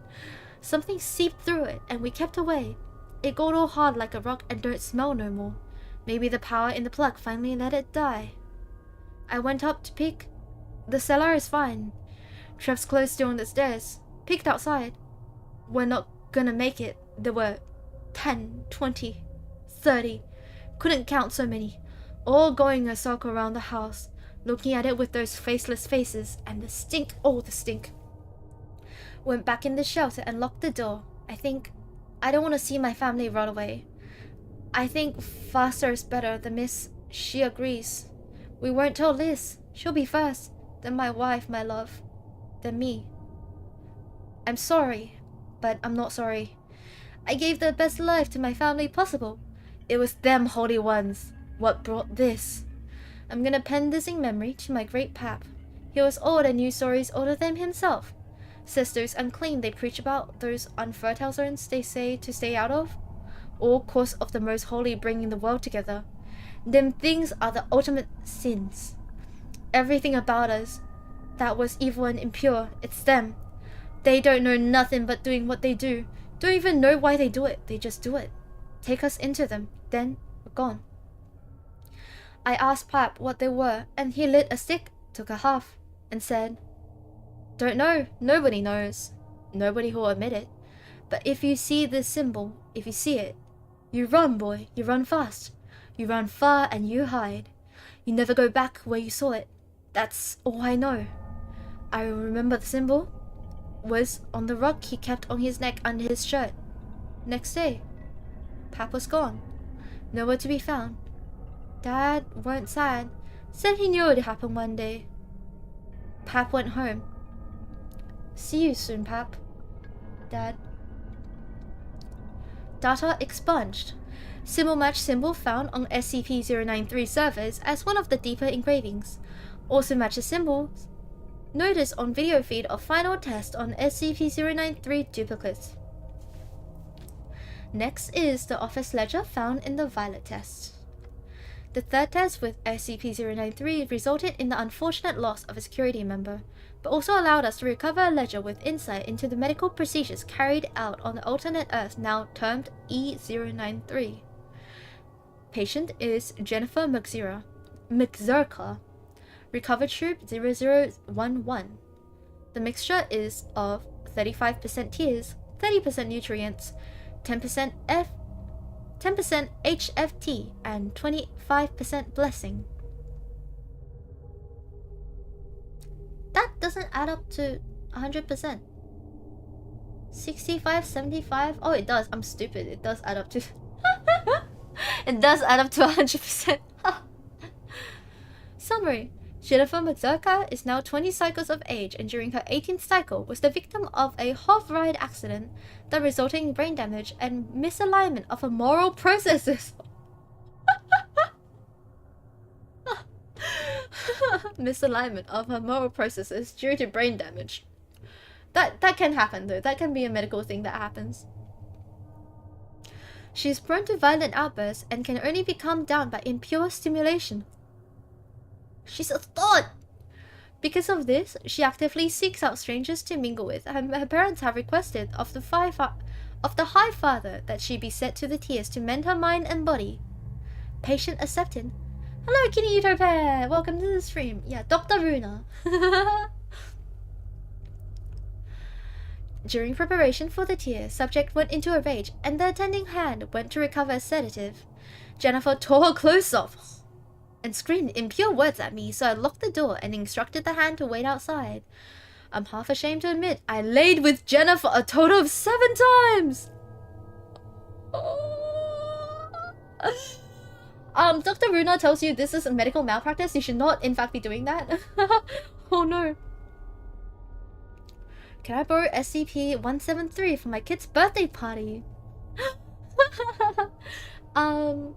You can borrow, yeah, sure, of course. But, I can't promise you your kid would turn out the same, you know?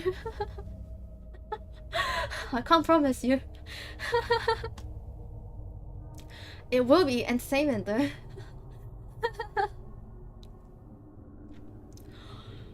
Okay, he committed extreme medical malpractice. It has been a very long time for me, and her parents have abandoned her to be in our care, so care for her I will. Before setting her to the tears, I authorized a blessed probe of her body functions and found she's settled now with young. She's settled now with young. She's. And it has confirmed it shall be mine. Ah! This guy's a freak! What the heck? I've mixed about to accommodate this, and she will soak in the tears until her body's ready to give life. You're no holy father. SCP-096, like I said, anything for the sake of entertainment, am I right? I can't promise the outcome, though, but hey, to your own discretion. Some rules you should follow. They are written in the About section. You're on Twitch, right? Okay. They should be written in the About section of my Twitch channel. Yeah, where most people write the Twitch stream rules.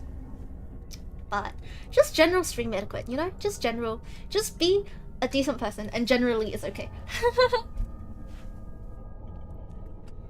Oh my gosh, this guy's a freak! What the hell? This doctor! We need to feed him to the, like, tainted ones. He's like, nasty. Nasty! Patient, none. Recovered tube 0012. Hello, you're back from the emoji world. I guess the emoji SCP really took you, huh, Jack? Welcome back. All the rules about bringing 096 to a party? Let me check. Oh shoot. Oh no, Google was like destroying me. Oh, have fun. Have fun. Don't do anything inappropriate. Don't smash. Very not good. I don't think you should smash 96, but anything else? Oh, up in there. Okay. There's no mixture in the tube and no summary. The patient is Aries Farafan. And recovered tube is 0013. Mixture is 80% of tears and 20% nutrients. Summary says, Aries Farafan is a farmer from outside the city of Silver Feathers who claims to have lost family to the unclean. He confronted the High Fathers of the city and demanded compensation and retribution for the loss. The High Fathers denied the existence of the unclean beyond the unfertile land and refused compensation or retribution. Our barrier struck a high father and was arrested and sentenced to the cleansing of soul. His mixture is primarily tears to seep into the soul and cleanse his heart and ease his pain. The lawkeepers state his family is indeed missing, so his sentence beyond the tears have been dropped in sympathy for their loss. I used the last of the HFT on Jennifer, or I would have used less tears in this bath. 80% is higher than I am comfortable with, but the HFT is becoming hard to obtain. I may have to go through the dark. No. That's nothing. The tears are bad. The tears are good in moderation, but bad in... Ooh. Okay. Wow.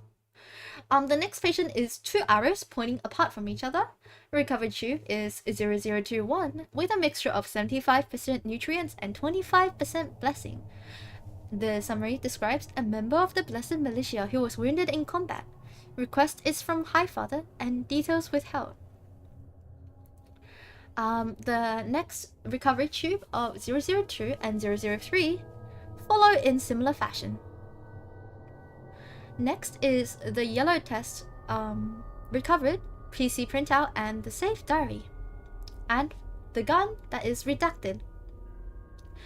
The fourth test into E093 provided us with documentation assumed to be written by a technician in either a medical or government facility. The redacted gun found in the safe is being considered for SCP classification primarily due to the composition of the ammunition found with it, and the advanced firing mechanism attached to what should be a base firearm. The PC printout states... Spider-Man pointing meme? Yeah! They are all the same. I do not trust the Overwatchers. I felt something was wrong years ago. Under my desk on floor 54 is a safe with a weapon in it. It is one of those used by the Blessed Militia. My brother has sent it to me. He says they are also not what they claim. They have done things to our fellows even more vile than what the unclean would do.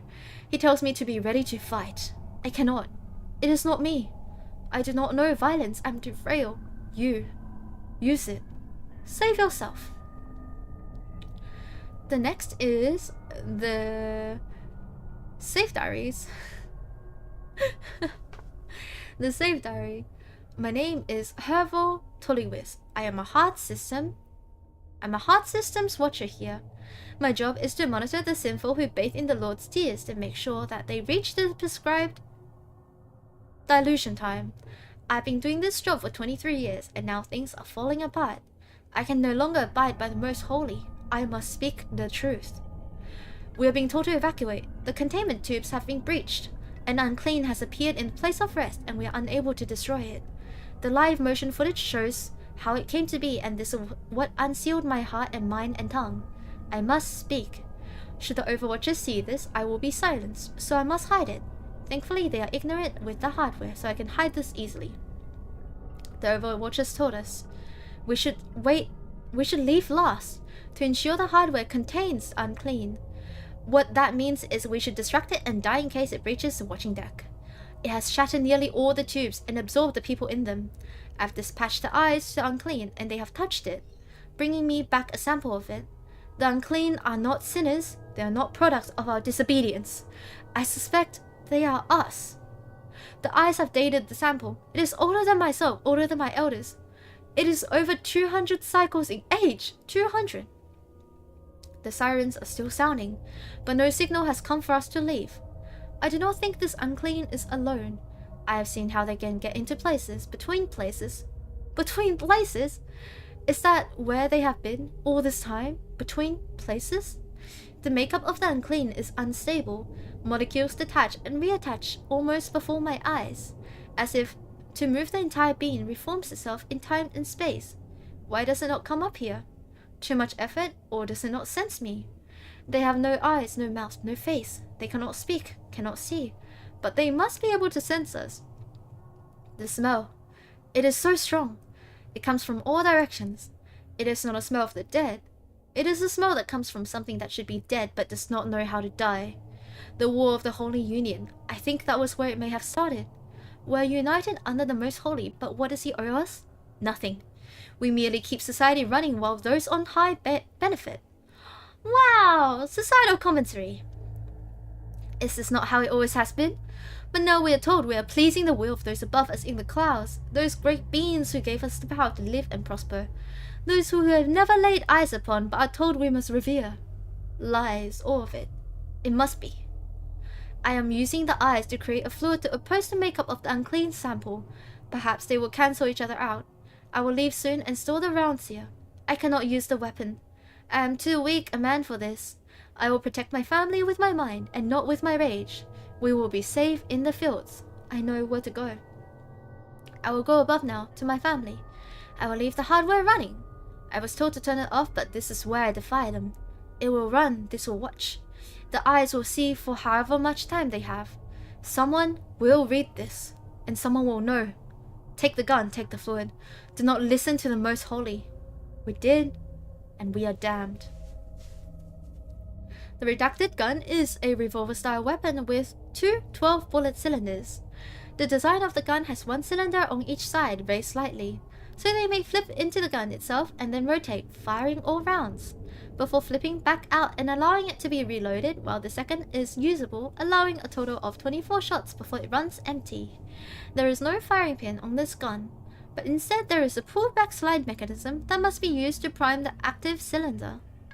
At times of recovering, all 24 slots containing a syringe-style bullet with 32 needles on the end.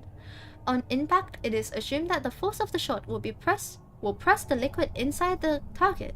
None have been tested. Of express interest is that these cylinders can hold standard .45 caliber ammunition, which has been tested. The gun uses ultra-high power magnetic rail system to deliver the shot, so the gunpowder in the bullet is never used.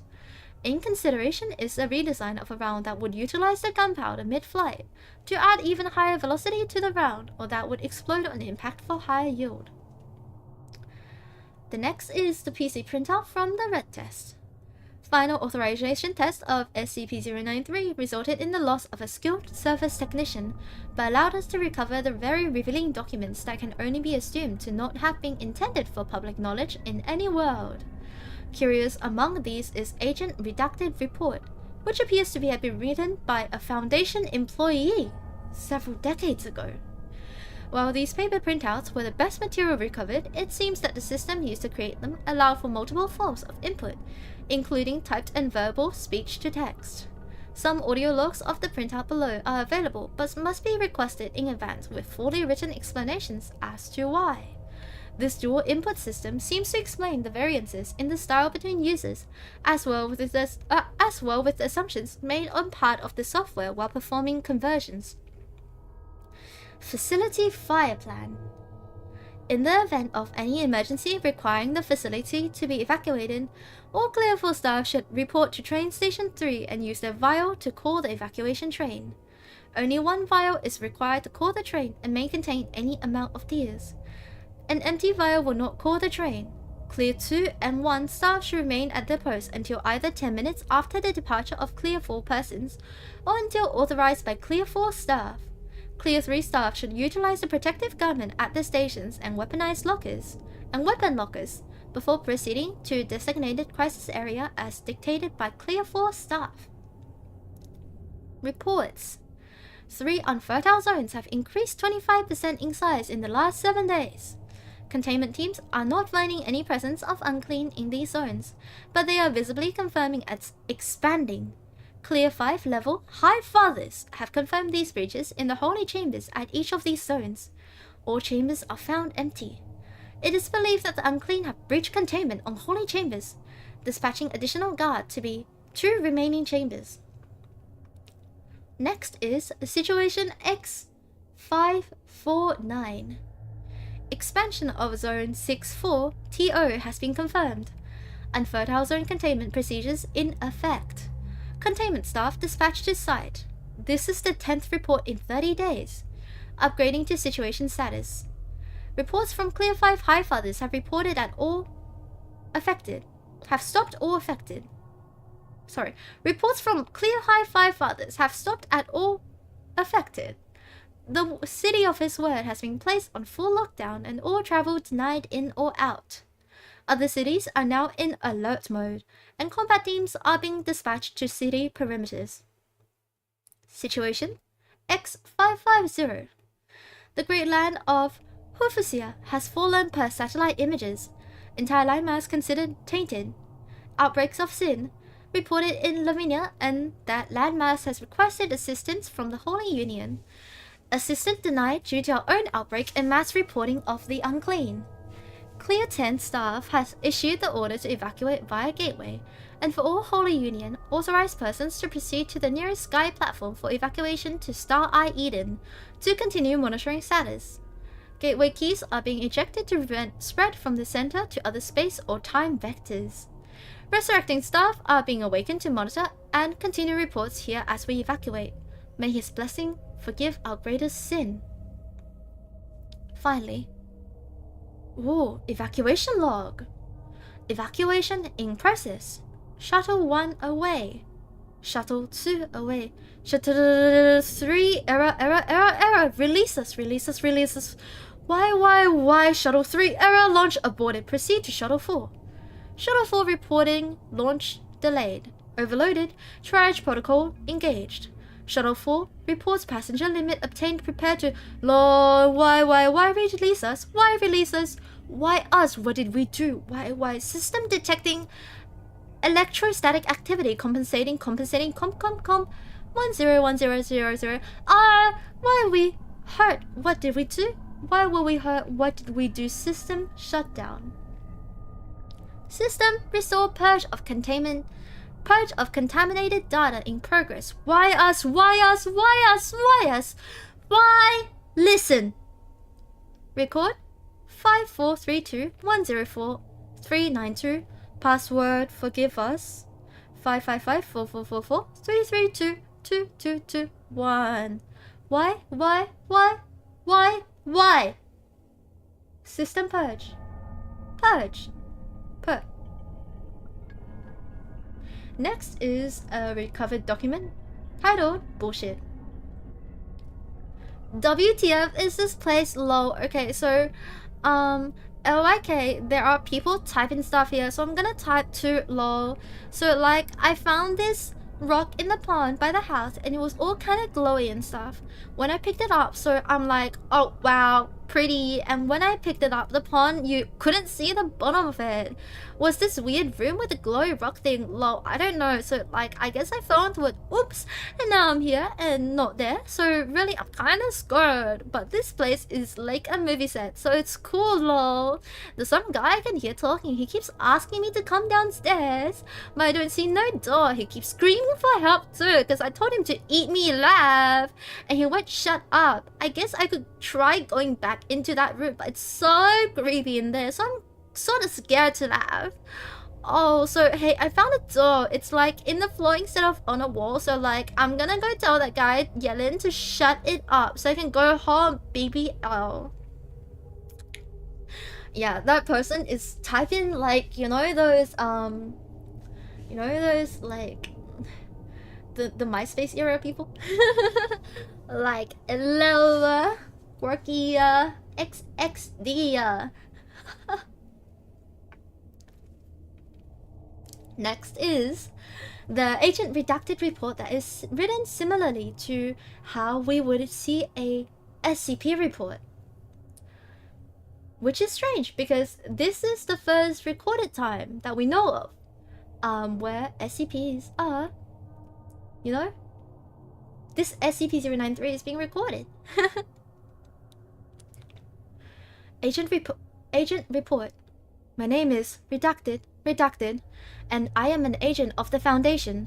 In the year, in my world, is 1972. I assume it is the same world. I assume it is the same in this world, but from what I have seen due to SCP-093, life on this world ended in approximately 1954. I have used SCP-093 to visit a number of locales, starting and ending here in this center. I've seen the landscapes where no grass will grow. I have run from the unclean as they pursue anything they sense. I have no understanding of how they hunt, but I have learnt what they are. Approximately 350 years ago or so, this world experienced a technological boom ours did not. The source of this seems to have been the arrival of He, a godlike being of unknown origin. He declared the world unclean and full of sin, and the only way to purge itself of the sin is to purge the sinners. A war. Whoever was left alive was clean. Amazing advances in science were bestowed on all cultures for a period of 10 years to prepare them for this war, and during that time, He disappeared. The wars happened anyway. The instigator, the Holy Union of Land, apparently the landmass that for us would become the United States. The United States. Social commentary? I mean, what? The United States. Records are sketchy, and books that detail anything about this time period are forbidden in the world. I located a cache of recorded history by following a series of corrupted computer communications. It seems primary weapon used in this war for his love was in fact people. Exposed to something called his holy tears, a liquid compound I've seen in use even today in abandoned medical facilities, his holy tears purge the sin from the unclean and make them love him. At least, that's what the label states. The records I recovered are very unclear about how this war was waged, except to state, his holy chosen walked the lands of the sinful and took their sin unto themselves. Those who cried for his salvation received it and are now our children. Those who denied his love were purified in his radiance. But something apparently happened no one knew how to deal with. The unclean, the large creatures that are half a man, and devour whatever they touch that lives and breathes. I actually found a scientific report written by someone who stumbled here with a SCP-093 copy. These creatures are the result of exposure to a very pure form of his tears, resulting in a genetic apocalypse occurring within the exposed. Oh my gosh, you know how in an earlier report they're like, a unclean breached the facility? I think that's the same facility that one person was soaked in a very high concentration of his holy tears. And the doctor knew. The doctor knew. He's like, the holy tears are not good in high concentrations. Oh! They're all corrupt. They're all corrupt. There are terms in here. Something about quantum reconstruction. I don't understand any of this, but it means they were once humans like everyone else. That couldn't be controlled, but they could be contained. They seem to be attracted to his tears, and a central point was established in various regions where a person with the purest form of his tears stay, keeping the unclean in that area, known as an unfertile land. Something went wrong with that too. Not sure what, but everything fell apart. The power structure, the culture, the people, all of it fell to ruins, and now those things shamble around the land as its new owners, with no purpose or direction. You can stand next to one if you can stand the stink, and they just slip right past you. If you catch their attention though, that's it. They move like lightning if they need to, and like a snail unless they have a reason to speed up. Sometimes I think they chase just to do it. Other times, they move to kill. I think someone in this facility, or someone. I think someone is in this facility or someone. I keep hearing voices and requests coming from areas under the floor. I want to leave this before I explore the facility any further. I have sent SCP-093 back through the entry mirror to seal the gate. Those things cannot be let into our world, nor shall we have anything to do with this one. We're simply not smart enough to understand it, or I feel. I don't think the unclean can die. They're immortal, but they don't want to be. They want to just die. They're in my head, I think. I didn't notice it until just now, but equipment in this room is starting to react to me. Words on the screen, begging for help. I remember touching the tears, smelling it, tasting it, just a touch. Not eating it, just touching it. Tasting for acidity. We have pretty stupid investigation procedures, I think. The High Fathers are alive. They have technology we can only imagine in our comics given by him. Some of the records on this machine indicate space travel, but they didn't go far, just far enough to watch the world fall apart and wait to come back and take it. But if they're up there, who is in this building with me? I've seen the faces of the people that unclean. They show up on the pictures cast by the machines, in the room with me, watching me, I think. They're everywhere in this world. Only seen by machines now. I don't think they look sad or happy. Just curious. They want to know why. Why them? Why did it all happen? I don't know. I just don't know. They showed me things when I touched them. The grammar in the report is now degrading. Let me sleep now, please, EP. The grammar is degrading in this report. It's all in lapse lock now. They showed me things when I touched them, and it's not quite like the records say.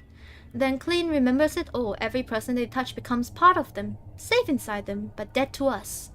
Every mind, every feeling, every terror, it's eternal to them.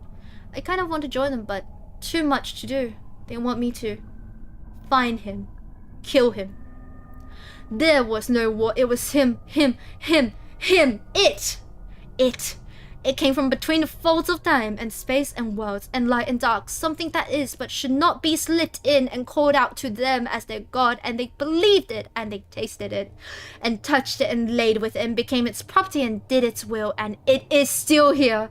The SCP-093 brought with it, pulled forcefully with it, built it. I don't know. They don't know, but it belongs to him. It lets him move between places, between worlds, so I broke it. I threw pieces of it away and through the hole, so those doors are closed, just like ours is closed, and I can't go home, so what else can I do? It calls out through the rock sometime. Somehow. It knows where they are, but can't touch them. But if you hide the rock, he can't call out. And he's stuck too. I got you, son of a bitch. I got you. Bang, bang, haha. I touched him. With my fist. With my gun. And he fell down. But he'll get back up. Soon. I'm sorry. I did what I could. Let me sleep now. Please. Let me sleep. And that is the end of the final document recovered from the ventures in SCP-093. I believe that is everything. Yes. So, wow. I didn't expect it to go that far. At first, I was like, oh, creepy disc, haha. But it seems that there was a corrupted being that can move through fabrics of time and corrupts the worlds it touches. So I wonder now that a single fragment of SCP-093 has been brought into the Foundation's world, what would happen? And also, it's also talked about in other SCPs, but the alternate universes is very much talked about, and the Foundation also exists in several universes. I believe when we read about, I think the one with the forest, or the place where the sun does not shine, the place where the forest does not end, you know that place? I think that one also had different SCP personnel from different worlds. I remember reading one with the alternate universe SCP Foundations. So yeah, that's it. That's the end of SCP-093. Thank you. Yeah. I will see you guys next month. I'll see you next month. Cheese, Reese. Enjoy your lunch. Enjoy your lunch. Bye-bye. Bye. Actually, yeah, speaking of, we're like 2 hours in. And I was going to read SCP-1730. I know it's a very, very, very long read. So I don't know if we want to do that today. Oh, it's very long. I might actually leave, then I might leave this SCP-1730 to the next SCP reading. It's like an infamously long SCP. It's extremely long SCP. Like, if I were to open all the logs, my scroller bar is like a little sliver. So yeah, I think I think we'll leave this one to the next SCP stream, which would be... When would it be? Yeah, I didn't expect this SCP to be so long. I mean, I did search for long SCPs. So let me see how long it is. When would I stream next? On... But eh? ちょっと待ってね. Oh no. My phone's lagging. I will stream on... I'll stream the 1730 SCP on the 4th... No, sorry, on the 5th. On the 5th of December, I will be streaming that. Yeah. I think that would be good. This has been... a big story that we just finished reading. I'm like slightly creeped out. I'm always so scared when I'm reading my SCP. I'm scared to turn back. I'm scared to turn back and like, what if something is like sitting behind me, you know? I'm scared. So yeah, I'm really scared. So yeah, we will read SCP-1730 when I come back. But for now, I think that's it. I think that's it. I love like the different tones in the materials recovered in the 093 exploration though. The bullshit fire log really cracked me up. Stop, Sino! Stop! This is why we can't have nice things. These people. Yeah. It'll be fun. So, I'll let y'all go now. Thank you so much for coming, and reading this SCP with me. I hope you enjoyed it, and I will see you in December! I will also be releasing like a schedule next week. It's just gonna be blank though. It's just gonna be blank. But yeah, it'll be there. In case you're like, where's Ruuna? Where's Ruuna? Ruuna's in space. Ruuna will be in space next week, and then I'll be back the week after. But thank you so much. Goodbye, guys. Oh, you sent me a message yesterday? Okay, I will. Thank you. Okay, thank you, guys. I'll leave now. Thank you. Bye-bye. Bye-bye. Bye-bye. Bye.